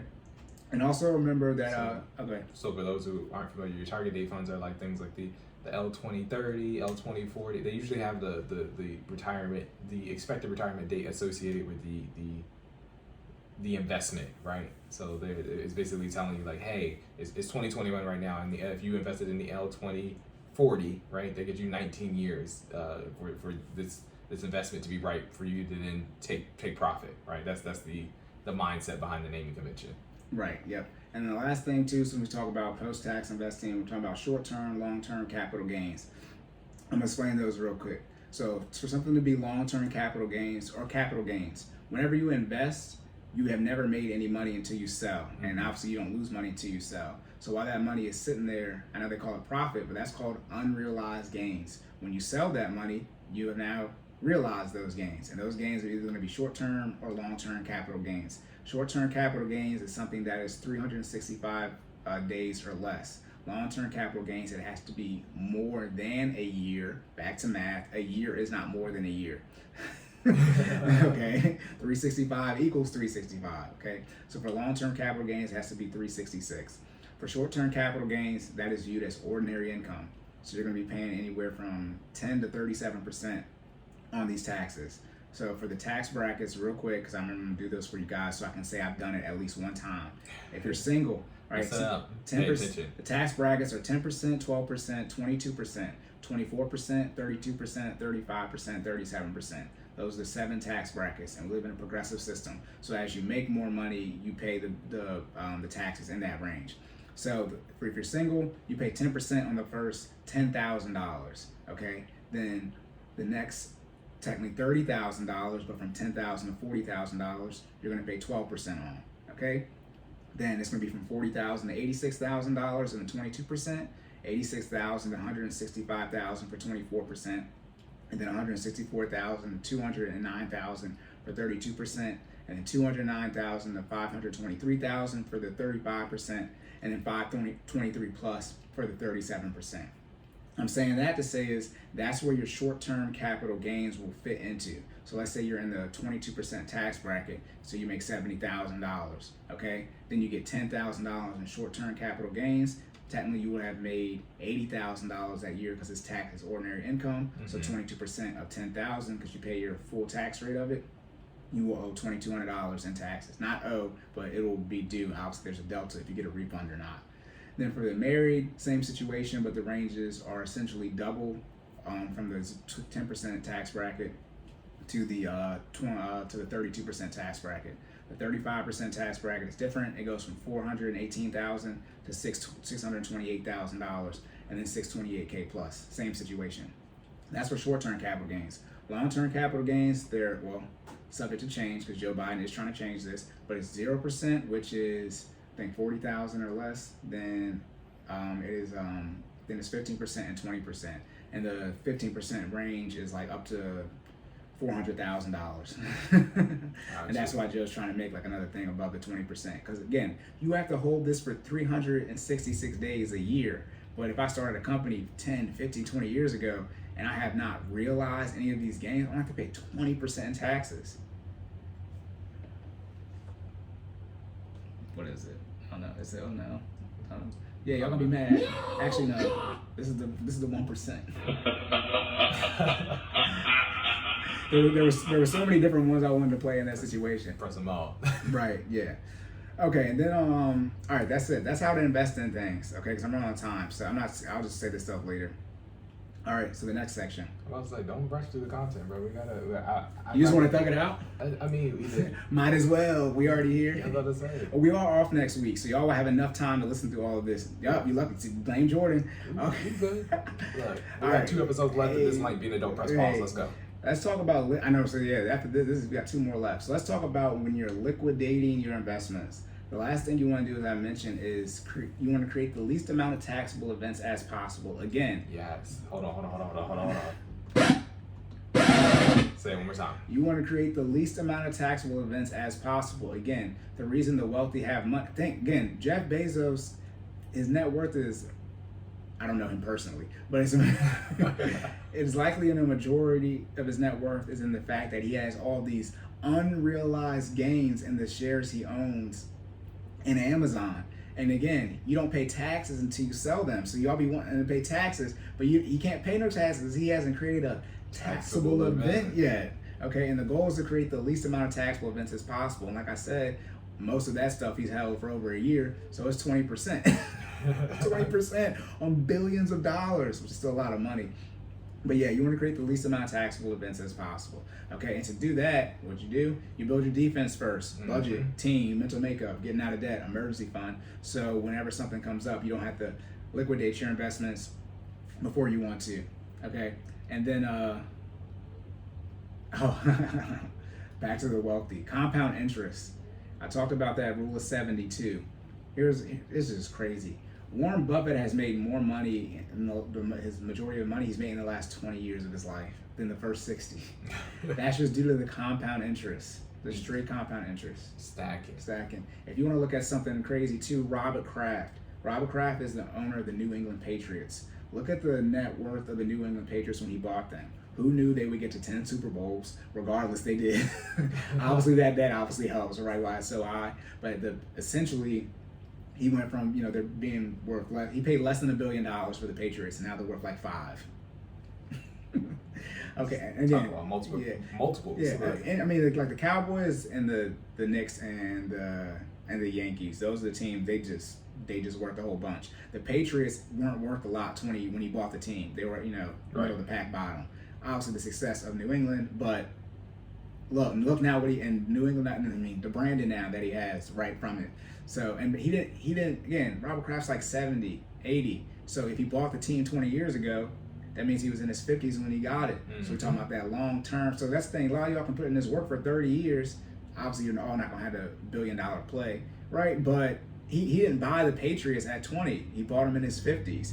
And then, obviously, again, he was ultra fortunate to, experience how many rings they got. Right. But, I mean, yes, that sounds, I don't know what he did. Obviously, probably look it up. But it sounds worth it. It sounds worth it to me. That's the delaying the gratification. Playing the long game. Right. Okay, now we're done for that. See, I didn't have that much. I already talked enough trash to y'all about the tax brackets and how y'all don't make enough money. I'm going to be saying that a lot, so I'm not even going to say that now. So get your money up.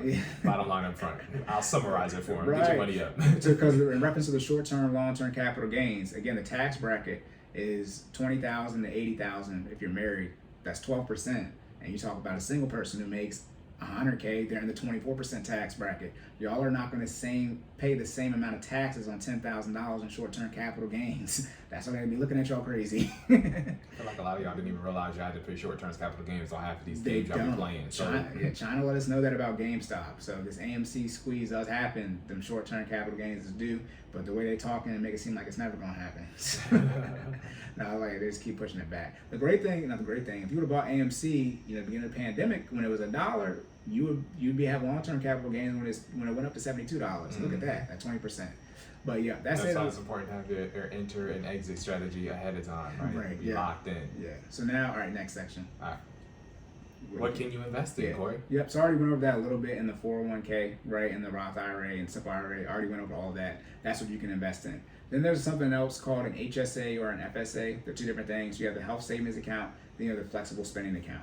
The HSA is actually the FSA is not something you look at as investing because I don't think you can invest in stuff with FSA. I don't think so. But and it's post-tax money. Well, it depends. This is employer-based stuff. I know. So the FSA is post-tax? Pre-tax. It's pre-tax? Yeah. Okay. I think somebody said it was post-tax. I got you. This is stuff the government sets up. It's not my rules. I don't got the HSA. I got the FSA. I got the HSA. HSA is health savings account. The great thing about the HSA is unlike the FSA, you have to spend the money in a certain amount of time for the FSA. HSA and FSA, you lose it when you leave that job, I believe. Okay. HSA, you get to put money in here, you get to keep it in there forever, and you get to use it for, depending on what the IRS sets up, but for certain health expenses, and you put the money in pre-tax, and if it's a qualified health expense, you don't have to pay taxes on it. So that's like before we had taxes. That's the best thing. So all the money, remember, the money you make before it gets taxed, that is your money. We just have to pay taxes on it. So something like an HSA, where you don't have to pay taxes on qualified things, you're getting the best bang for your buck.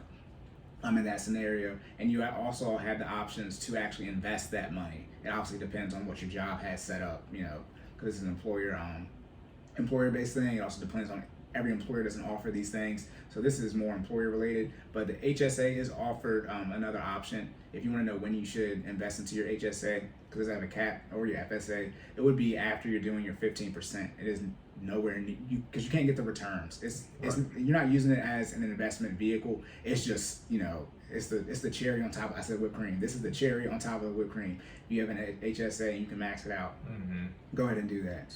Pre-tax deduction. Yeah, and then you lower your tax bill as well. And then so you lower your tax bill, then you get to buy stuff with pre-tax. You can't buy. Look, what other place can you buy stuff with pre-tax dollars? Oh my goodness, yeah. Okay, and then I already went over again the Roth, the 401k. Went over all of that. I said why you need to invest for 30, 40 years. If you invest for 20 years, not even like not being able to catch up, the returns you need, relative to the ratio of how much you need to invest, it's astronomical. You're not gonna have enough money to do that. Gotcha. Okay, and then on top of that, like I said, you need 10 to 12 times. But this is what I was trying to get to. All right. Let's talk about, I said the target date funds, right? So they're going to start out making sure you have that 15% growth because you're aggressive. Then as you reach the target date, which is your retirement age, 65, they're trying to make sure you have the money. They're not trying to do false advertisement. They say they're going to get you $1 million in 40 years, and they're going to make sure they do that. So usually when you hit, late 40s, 50s, starting approaching 65 retirement age, they will start putting you in more conservative investments. Now, the general investment advice is that you have 10 to 12 times, the most money you make, because you make more money as you get older, but 10 to 12 times. But the average household income, let's say, is $60K. So you make $60K. Obviously, you do 12 times because you don't want to underfund your retirement. So, and 60 times 12, that's going to be $720,000. Okay. They usually say the 4% rule, which is when you take 4% out, you won't be hitting the principal. So that's how much you can live off of. Right, so let's just make that 5%, and again, that's likely what your target date fund is going to put you in, right? More conservative investments, right? That 4 or 5% range. So again, you make $60K, so 12 times that, your goal is to have $720,000. Well, 5%, 10% of 72, right? 100 is $72,000. So 5% is half of that. That's $36,000 that you would be gaining in interest. You can't live over $36,000. You need 60 because you make 60K. That's how the target funds end up setting people up, okay? Because then they're not one, again, you want to have as much money as possible, and then it's not bearing them enough interest. Again, like I said, it's 4 or 5%, right? And 5% of $720,000 is $36,000, and you make 60K, right? So what? So it puts you in a position that's not feasible to your current living situation. Right. So how to compensate for that? In short, you would just double the amount. So instead of 12 times, do 24 times. Okay, and then so that will put you at $1.5 million, right? And 5% of $1.5 million is $75,000, which is more money than you made, which is what you want when you get into retirement, because you know grandkids, you likely want to travel more. The sacrifices you made, right? You want to get them before you die. Right. Oh Jesus, why did I say that? Yeah, you want to get you want to get that before you die, so you can still put it in that conservative investment, that 5%, but you have I mean, you can't overfund your retirement, but from a dollar amount standpoint, you have put yourself in a position where you can put yourself in a conservative investment, or not even put yourself in a conservative investment. You still want to get that generational wealth right here, but you still want to get that 10% return. If you got 1.5 million, that 10% is 150K, and you only living off of half of that. That 75K is still growing, and we put that generational wealth math on it. We talking about not 40 years of growth, but that 50, 60, 70. You working. I'm gonna put the numbers of that later though when I start talking about these families and how they got some of this money. Y'all gonna be like, who married who? Right. Yes, this person married who. But yeah, that's what you look at with that. Okay, and then I said, there we go. Don't do short squeezes. Don't do day trading. Yes, short squeezes and day trading. You can do those, but not as a method to make long-term money, because those are short-term investing strategies. So always remember that. That's what I'm talking about, the objective things. A short-term investing strategy isn't a long-term investing strategy. Therefore, it's not going to put you in a position likely to have money in the long term, because it's not that type of investment. Yeah. And if you take part in that stuff, don't play with, I mean, this is investing in general. This should all be coming out your discretionary income. But what does that mean? Don't play with money you're not prepared to lose, okay? If you ain't got it, don't be dropping it in the pot, all right? And if you're not built for whatever type of investment that is, again, you should probably lower your risk. Yep. Okay, and I knew one of these sections was short, and it's this one. So like I'm almost done. But yes, guys, I'm almost done. All right. So then let's talk about. In all honesty, if I didn't do the too long, didn't listen, I would. That was like 30 minutes. So for I compensated for the people who complain it's too long. Anyway, so all right. So I already did short-term and long-term capital gains. Right. Let's talk about how you can actually. Again, this is personal investments, because you're not going to be selling your retirement investments to taxable events, and then you have to pay that when you get old, and oh my goodness. But let's talk about selling your personal investments. So there are two ways, but one way that is usually always the same. It's FIFO, which is first in, first out, right? So the first thing you buy will be the first thing you sell, or you can do something that's either called spec IDs, so specific IDs, or tax lots, or specific shares. These are all the same things, but this means instead of selling first in, first out, you can select the particular shares you want to sell. So let's say you're doing something like dollar cost averaging. You've been doing it for 10 years. So you've been buying stocks. Apple. What was that? You have 120 purchases of Apple. Buying shares. right. And then you're like, well, which one of these do I want to sell? You can either do first in, first out, where the oldest ones you've sold, and those ones you bought, you would sell, which is going to put you in the most advantageous tax standpoint, because the oldest ones are going to have the highest percentage chance of being long-term capital gains, not short-term capital gains. Or you can choose to do specific IDs or tax lots. It depends on the brokerage you're using or what they're called, but you can select what shares you want to sell, and then that will help you manage your tax situation better, because you might not that you want to pay more taxes, but again, the long term they have more growth, right? So you might not want to lose the realized gains from that standpoint. And then I always say when you're starting out, use the website for these brokerages, because they're going to have everything for you. If you use the app, they might, Friction, Microwave Society, use something like Fidelity, you have to click another button to be able to sell particular shares. It literally says, hey, we made this easier for you. So they hit it. When you try to sell the shares, it's going to be automatically FIFO, first in, first out. You got to press another button to get the option on the app to sell particular shares. So that's why I say recommend using the website, just so you can see all the options that they have. Then obviously you can convert that over to the application on your phone. If you don't know what you're doing, don't use the reduced subset, aka the app. Yeah, all right. Yeah. Don't do that. And sometimes you can't do as much stuff, on the app. I mean, this is your money. You need to know everything you can do. Okay. And then let's talk about because we got a question. We're talking about crypto, right? Because this is what you can invest in. Yes. I talked about penny stocks too. The question was, is crypto really worth it? This is my theory on the crypto market. I believe, because we have the internet now, I believe crypto is essentially like the late 90s, the .com boom. Who invested in Amazon? Oh, just Jeff. Right? A lot of you are probably, which one? I don't know. But a lot of people were invested in AOL. that, right? Yeah. And so some of you own AOL as far as the crypto version of it, right? And that it might, it lasts for a while. Then Fios came out with that, fiber optic from Verizon. No more broadband, no more dial-up, it's a wrap. So that's why I look at it now, just as I'm watching it and studying it.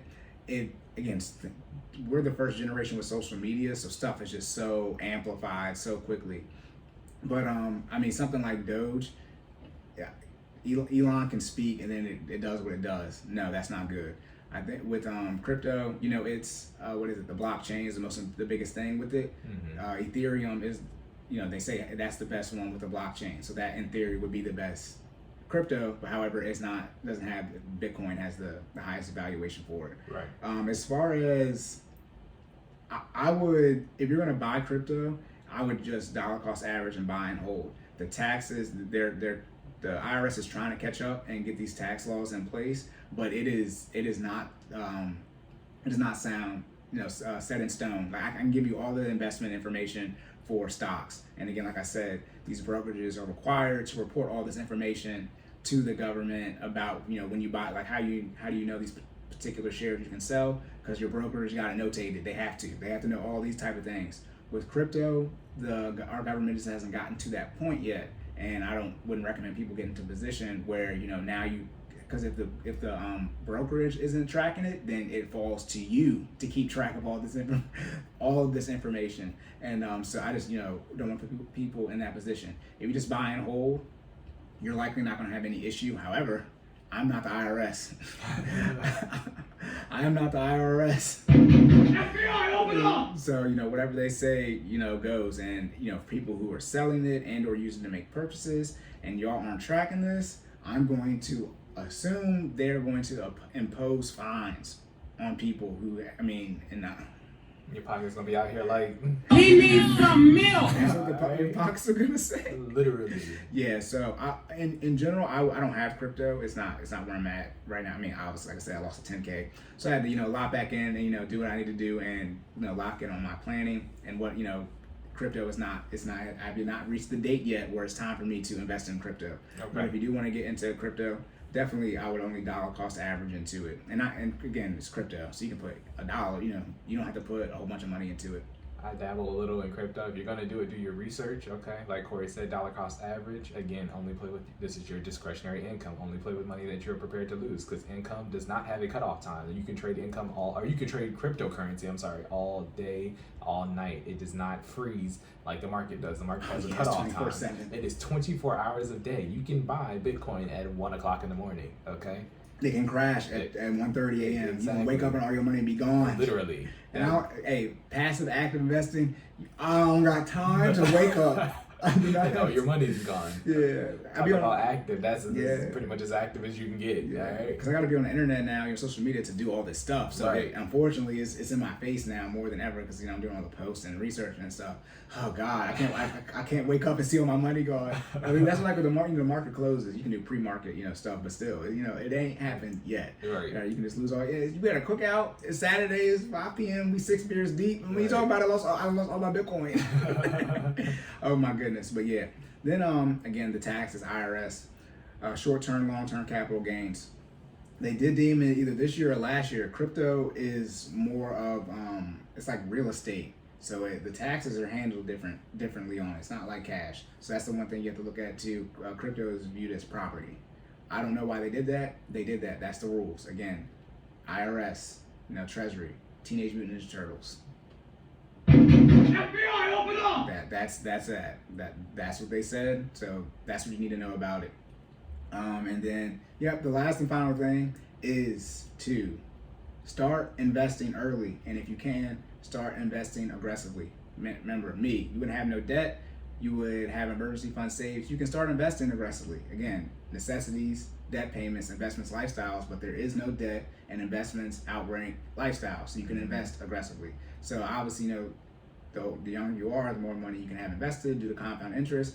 But if you can, start investing early and start investing aggressively. And by aggressively, I mean the dollar amount, not aggressive, high-risk investments. Thank God I remembered to say that.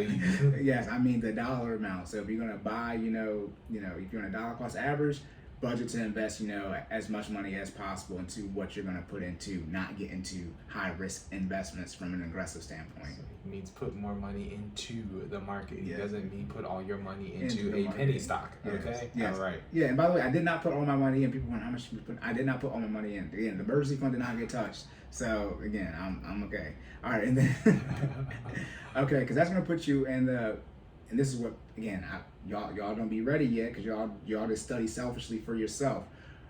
When you invest as early and as aggressively as possible, that's going to put you in the best position to slow down your investing in the future, because now you got your compound interest to it doesn't compensate obviously if you're not investing, but you have that compound interest churning for you. So let's say you do, like, unfortunately, let's say one of your children has to get, say they get cancer, right? And so now you have to, the easiest way to get money back into your budget is to stop doing your retirement, because obviously you can't take up another job usually, because you got to do these medical appointments now. Right. Hopefully your child doesn't get cancer.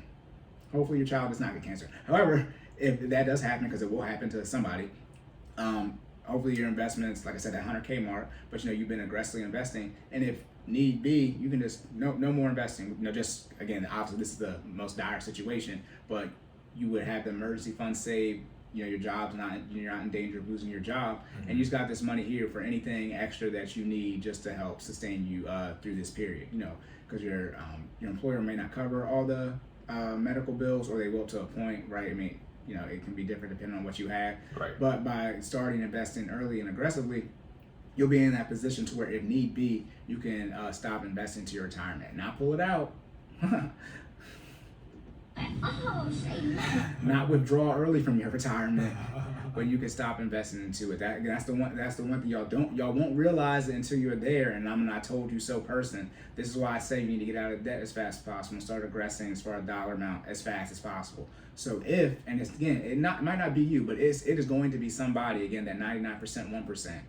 So it happened to somebody, and for those people, again, unfortunately, might not be on your team, but it's gonna be, what are you, 3 people away from knowing everybody on the planet? Mm-hmm. Exponential growth. So you're likely going to know somebody who gets impacted from the situation. And again, building up the community, all that crap y'all be talking about. This is why I'm saying that, because someone their child is going to get cancer, and I would recommend you do what you can to put them in the best financial situation so they can withstand that financially. Obviously, that situation that occurs. That is why I say this, because you gotta be ready.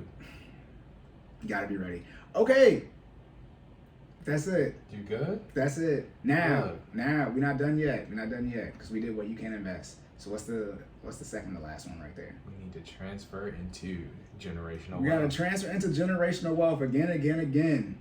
See, I'll put it like this. I got more stuff. I didn't skip over some things, but I shorted some things down. So I was like, I didn't memorize it, so I was just gonna keep reading it. Okay, we're gonna transfer now. Because remember, I talked about this was just building wealth. This is for you and your spouse. This is none of the, obviously this is for your children, right? Make sure their money when they inherit it. But this is just about you. I talked a little bit about RMD, required minimum distribution, right? So when you turn 72, right, which means what? You're about to die, which means what? It's about time to transfer this wealth to the next generation. I think we're supposed to keep telling people they're about to die, Corey. Oh, you got to. I know it's going to happen, but I don't think we're supposed to be like, oh, you're about to die. Like, I'm 72. Like, we're supposed to speak longevity into people's lives, man. 100. No. Well, this is okay. You can do your episode. When I get fitness, I'm working on keeping people alive as long as possible. Yeah. But I'm talking about from a tax standpoint. I know. I know what you're saying. I know you're just messing with me. No, but put it like this: some people don't know, and then they die, and then the money's messed up. But yeah, so RMD, that is for your 401k, and it may be for your traditional IRA, but it's definitely for your 401k. So when you turn 72, you are required to take a minimum distribution out of your 401k. It's not a fixed amount, it's a fixed formula based on how much money you have. So there's no particular dollar amount per person. If you have a Roth Roth IRA, a Roth IRA has no required minimum distribution. So you can just keep that money in there. So again, let's say you have the Roth IRA and you have the 401k, when you're talking about that dying longevity. Hopefully you don't even have to touch your Roth IRA so that money can just sit there. Again, generational wealth. I'm talking about you invest in 20, 30, 40 years, but at that Roth IRA, you invested for 40 years and you ain't got to touch it, then you leave it all behind. And now that growth is what? Not 40, then it's 50. But LeBron said, not 1, not 2, not 3. It's 50, 60, 70, 80, 90, 100 plus years. And if you start running compound interest on 100 plus years, y'all gonna be like, wow, Corey, it's $1 billion. Yes. Yes, it is. Yes, it is. Yes, it is, depending on how much money it is. So that's when you look at from that standpoint as we're transferring over to the generational wealth. Now, your house. Okay. All right. I mean, this is mainly stock. Remember, I'm transitioning because remember, you're gonna have a house at your old age. I've said this before. I should have put this first. I said not retiring with the mortgage. Do not retire with the mortgage. That's unfortunate. If you have older parents, don't ask them. They have to keep working till the mortgage is paid off. Because if they don't, they have to liquidate their retirement to pay their mortgage. That was not the point of investing in retirement. It's not for your mortgage. So that's now you're playing the game the wrong way. Okay, but your house as an asset. We talk all about stocks here. Remember I talked about last time about the house, right? About the equity and the assets and the liabilities. Mm-hmm. When let's say you put $50,000 on your house, right? Okay. Your house doesn't go up in $50,000. You don't have a $300,000 house and now it's worth $350,000. What you do is, if you have a lien on it, right, you decrease your liabilities by $50,000. So technically in that case, your net worth wouldn't change because all you did was take something in your assets category and you moved it over to the liabilities. Nothing has changed. Gotcha. That's why I talk about don't look at your primary residence here, right? Don't handle the same way you have handle an investment property because you don't make money the same way. However, something like stock, obviously your net worth would be the same. You take the $50K and just put it in stocks, but that does have the chance to truly appreciate in value. So don't mix them up the same when we talk about these houses when we get into retirement. Gotta have it paid off. Don't look at dumping money into your house as the same way. I put $50K in stocks and I put $50K on my mortgage. That is not the same thing. So don't look at it that way when we talk about making wealth in this case and transitioning to the generational wealth. Because if you, again, Black people, a lot of y'all don't be talking with your parents. It would be on them, but about the estate process, right? I sort of be messing with my parents now, but again, this is why I be talking about the death stuff. I'm going to bury my parents. That is what they want. Right. Okay. So I have one brother who is going to be handling. They not going to be here, and I would like to know about it now and not when I'm mourning. Right. So again, it is selfish to leave behind a stressful situation when you pass. We transferring right here, and then these other communities, if you don't think they be discussing, what, especially when they have a business, and they're gonna inherit the business. If I'm about to be majority owner, I get to know everything. Right. So you might as well just tell me now. So that's the one thing in the Black community. Then a little transfer to generational wealth. Not saying that you got to be mean to your parents, but if they talking about you about to have something, then tell me, at least give me, some type of estate planning and things of that nature, just so it's not, I find out literally when you die. I mean, why would I want to know then? This is not Power. Spoiler alert. Nah, it was advertised he got shot. It was advertised he died. I mean, you just told him that. And I said spoiler. I mean, I already said it before the spoiler. That's why I said it again. It's all good. Right. Okay, so that's how that works. And then, I already did the retirement investing. I got so much stuff double here to make sure about that about investing that $720K if you make $60K, that 10 to 12 times, and avoiding those target date funds. I'm saying that again to say, like I said, you don't want to spend all the money you have invested for your retirement, because if you leave that money and then it gets to grow, like I said, that changes from 20 to 30 to 40 years to 50, 60, 70, 80, 90, 100 plus as far as compound interest. Okay? And then, when you get to retire, you still want to have that money growing. You never actually want to take away from the principal balance. And then the last three things, estate planning. You have to set up your estate. In short, if you're not going to have, I think I said this, if you're not going to have over $10 million, that's what the threshold is for estate planning taxes. It really kind of doesn't matter what it's going to be because the tax situation is in your benefit from that standpoint. But if you're looking to get over 10 million, yep, you need to have it squared away. Unfortunately, this goes by the president. When Obama was in office, it was $5 million a person. So if you're married, that's why I said $10 million. And then when Trump was in office, I think it still is this now, it was pushed up to about $11 million. So it was $22 million if you're married, which is why I said $10 million though. So you're safe no matter what. Right. So this does depend on, whatever our government decides to set it at. Okay. And then, same thing. All right. Then the last thing, the transition. Because I didn't even talk about kids and investing to your kids' college fund. 529s, ESAs, or UTMAs. I'm going to get that generational wealth. But that's when you would actually be investing into your children or the next generation. So ESA, like I said, education savings account. Then a 529, I think it's a section in the tax code. It's probably a section in the tax code. That's another college savings plan. And if you can use that money for college expenses, and you don't have to pay taxes on it. ESA does have a $2,000 contribution limit. Yes, $2,000. I don't know.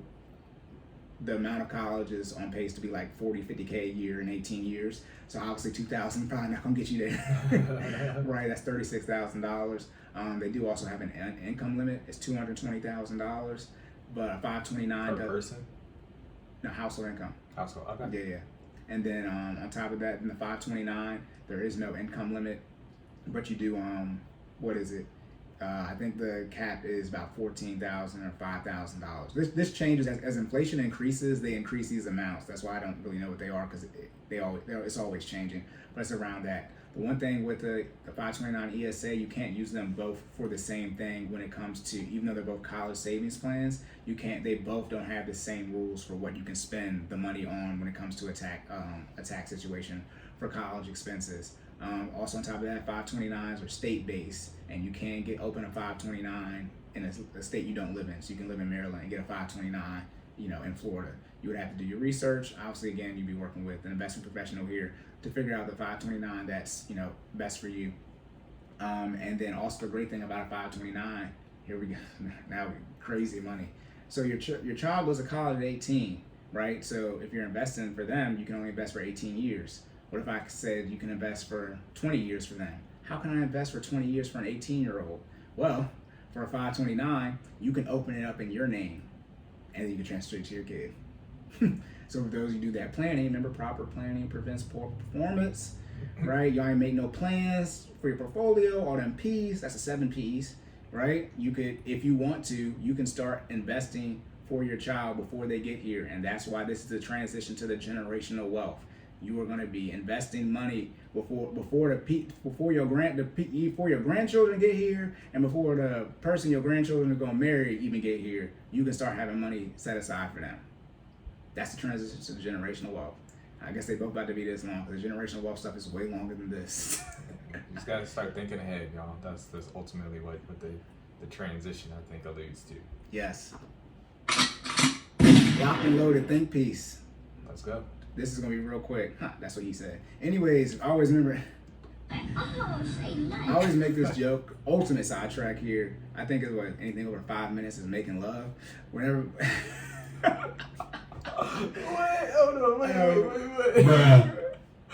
Go ahead, my bad. But no, you're good. It's about to be. Wow, it started off wild. Go ahead. What I say is, anything over 2 minutes. That's what I say is 5 minutes. I said, 2 minutes. I said, what you doing? What we doing? They about to hit you with the live. There you go. There it is. Hey, I gotta go make this money. Hey, she's sitting in there. They women 2 minutes. Oh, God! No, God, please, no! Hey, the best 2 minutes of your life. So I'm being there when I'm done. Be like, hey. You shouldn't have been talking shit.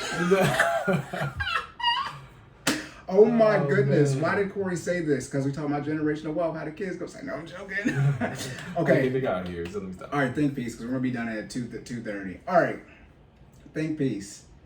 You need to do your research before you start investing. Remember, rule 1 to investing is to have money, obviously, because you can't invest without it. Oh, I forgot, I should have said this. There are apps out there where you can invest into the stock market, but with fake money or paper money. So you're not gonna make no money because it's fake money, but it does exactly what the stock market is gonna do. So you can do that for those who want to get started, but start learning, but you don't want to spend money yet.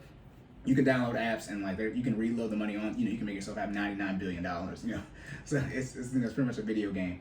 So you can do that. But so for the think piece, do your research. Do your research. Do your research. You need to plan for this. And also, go with your gut feeling after you've done the research, obviously. Trust your gut feeling. So if you're saying, I shouldn't do this, it's okay. Don't do it. It's all right. And again, like I said, accept the plan that you make and accept the results from your plan. And then if you want better results, you need to make a better plan. So you need to do more research. It might involve you spending money, either investing in yourself or investing in an investment professional, which you would have to do the research on as well, because you don't want to get got for your money.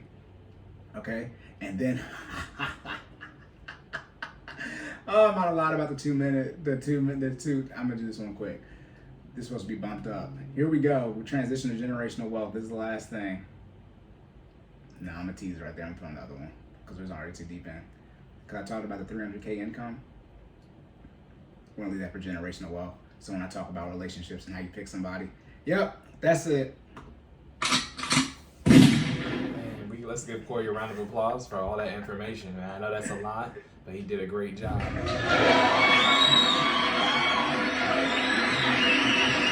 Even get a couple of air horns for that.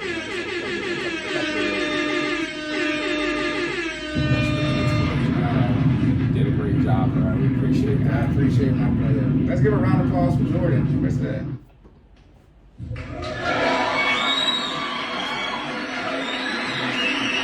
Thank Jordan for vaulting the fitness information, because we got a whole bunch of fitness questions too. But we got y'all. They're coming. Right. Don't think answers are coming later. But Right. we got to get this. This is important. Right. And that's the reason why we're taking the time to give you this information. Cory is taking the time to give you this information. All right. Yeah, and I just wanted to admit, because I've got the questions here, I'm just going to read them out loud. So we had questions about penny stocks. I answered that. We had questions about what are crucial investing mistakes. I sort of went over that, about your risk tolerance, things of that I'm nature. going to give you 2 hours and 26 minutes of information. Then it's how do you go about picking a broker? Oh, I didn't really answer. I did answer that, but not really. It doesn't. You did. It did. But I asked you that question. Yeah, but I thought of like something else. It doesn't really matter the broker you pick. They're essentially all the same. What matters is the account you open, which is what I went over. But if you're saying, should I pick, Fidelity or Vanguard? Again, the stock market is is what you're trying to access to, and few of them have access to different stocks. But Vanguard and Fidelity both have access to Apple. I promise you. I know because I have them both. But as far as which one to pick, because I didn't really answer that. Long-term investing, I would pick a company. If you're trying to invest for 40 years, I would not start investing for your long-term investments with a company who hasn't been around for 40 years. So that's Robinhood. That's all these new ones that popped up. I would not put your long-term I would not put money with someone you want in 40 years with someone who hasn't been here for 4 years. That's just me. Now, again, none of the money's insured anyway. However, I did read if they do go bankrupt, they would transfer somewhere else, because it's technically in the stock market. I don't want to know how that plays out, because I don't know. I didn't want to keep researching that. I don't want to know what happens if somebody goes out of business. But yeah, to pick one, I went over what you actually need. It's the type of savings account they're going to open where your money sits before you actually use that to buy into the stock market. I did go over that. Yeah. Then we went over. You talked about the products. You also talked about whether the products. they do Yeah. I know. or not. Yeah. Yeah. Shout Look, he was. Shout out to my co-hosts. Look, I was They host listening. today. So look, hey, me, my brain is just fried. I feel you. Your job is to get the information out. My job Right. is to throw it. Make sure we slide in the questions that people want to answer. All right, I got you. And then, pros and cons of index stocks versus individual stocks, or again, let's just say funds. I didn't say index stocks. They're not. I'm gonna meet this person, so let me know who did this. I might clarify this in person. Gotcha. But for the housewarming, but there's no such thing as index stocks. This might have been a typo because Jordan can't spell, so I'm not gonna blame you just yet. And if he said he copy and pasted it though, I'm joking.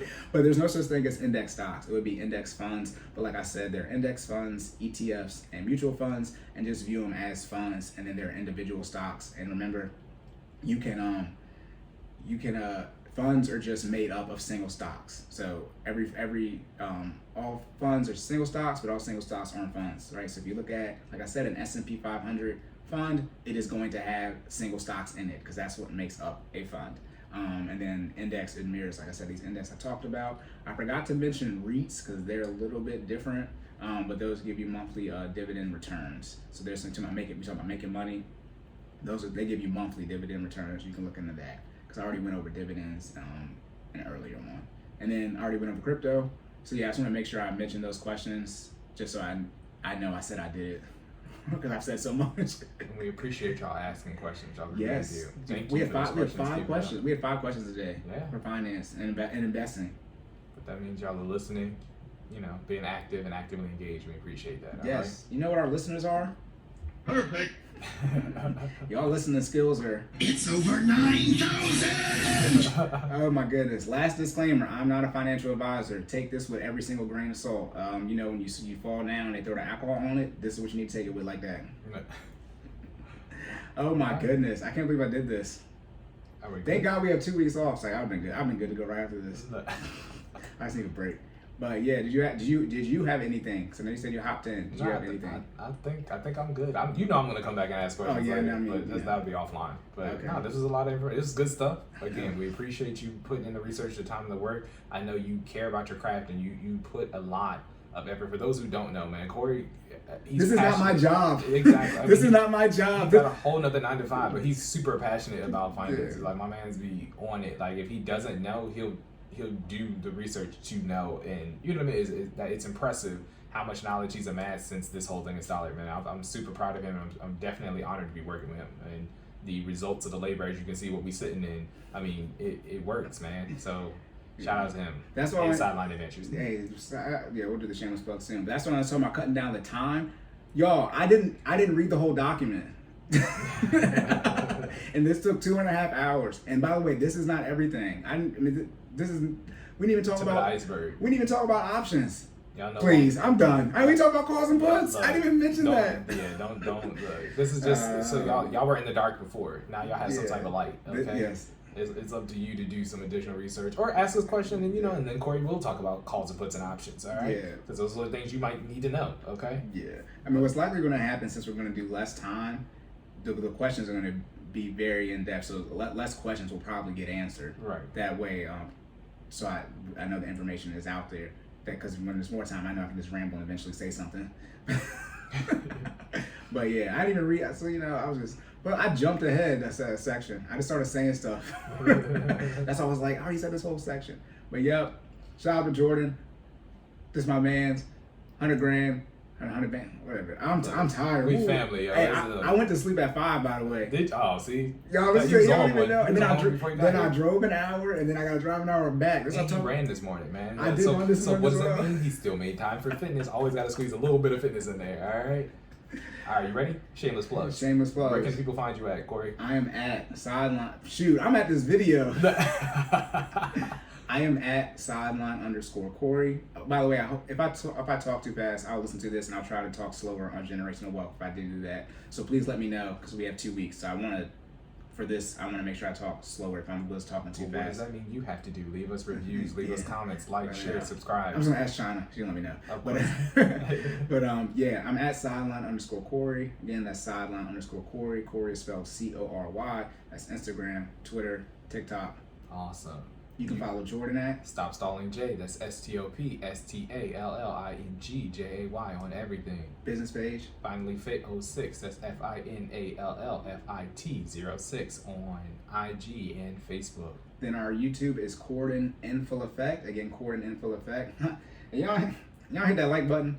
Hey, know what I'm about to do? I'm gonna put my cash up in here. Real talk. I'm joking. I'm not gonna do that. Hey. I'm not at the point where I can start charging money like that. I don't have the testimonials. Look, Um, y'all feeling generous. My cash app is the same as my ad name. It's Stop Stalling J. Mine Put is that too. dollar sign in Sideline front- boy. Hey, I don't even look. Put that $sign in front of it, and y'all feeling generous. Yeah. Drop something. Yeah, there's no underscore because you couldn't put it in there. I said if you find somebody named Sideline Cory, let me know so it can be me, so you can.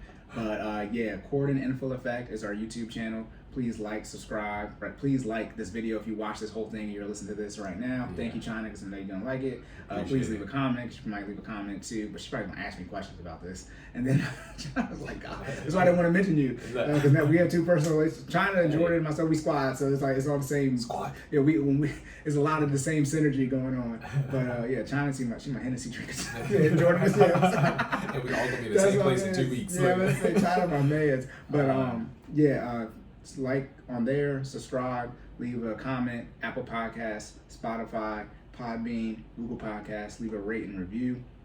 please like and comment. Please give us feedback. Like I said, we will be off next week. So for those of you complaining that this was too long, you can listen to the first hour and 15 minutes. Then you can listen to the the second hour. Oh yeah. Say less. There we You go. can listen. Hey, I'm coming in. I'm not gonna notice. Nah, I'm lying. Not with that too. No, I'm just, hey, we gotta get out of here. All right, you gonna fall. Keep going. Hey, never mind. I was gonna leave. Never mind. I was gonna get in trouble with that. I was gonna play the FBI one. Anyways, but yeah, we'll be off next week. All right, so you guys will have 2 weeks to listen to this since it's so long, and you guys will complain about it. But you said you wanted the finance information. See, now I got my energy back because I'm talking trash. Look. I don't care. Because y'all be asking me questions, and this is why I just do it long, so y'all can stop asking me questions in person. I got other stuff to do. But yeah, we'll be off 2 weeks. Then we'll be back. What is that?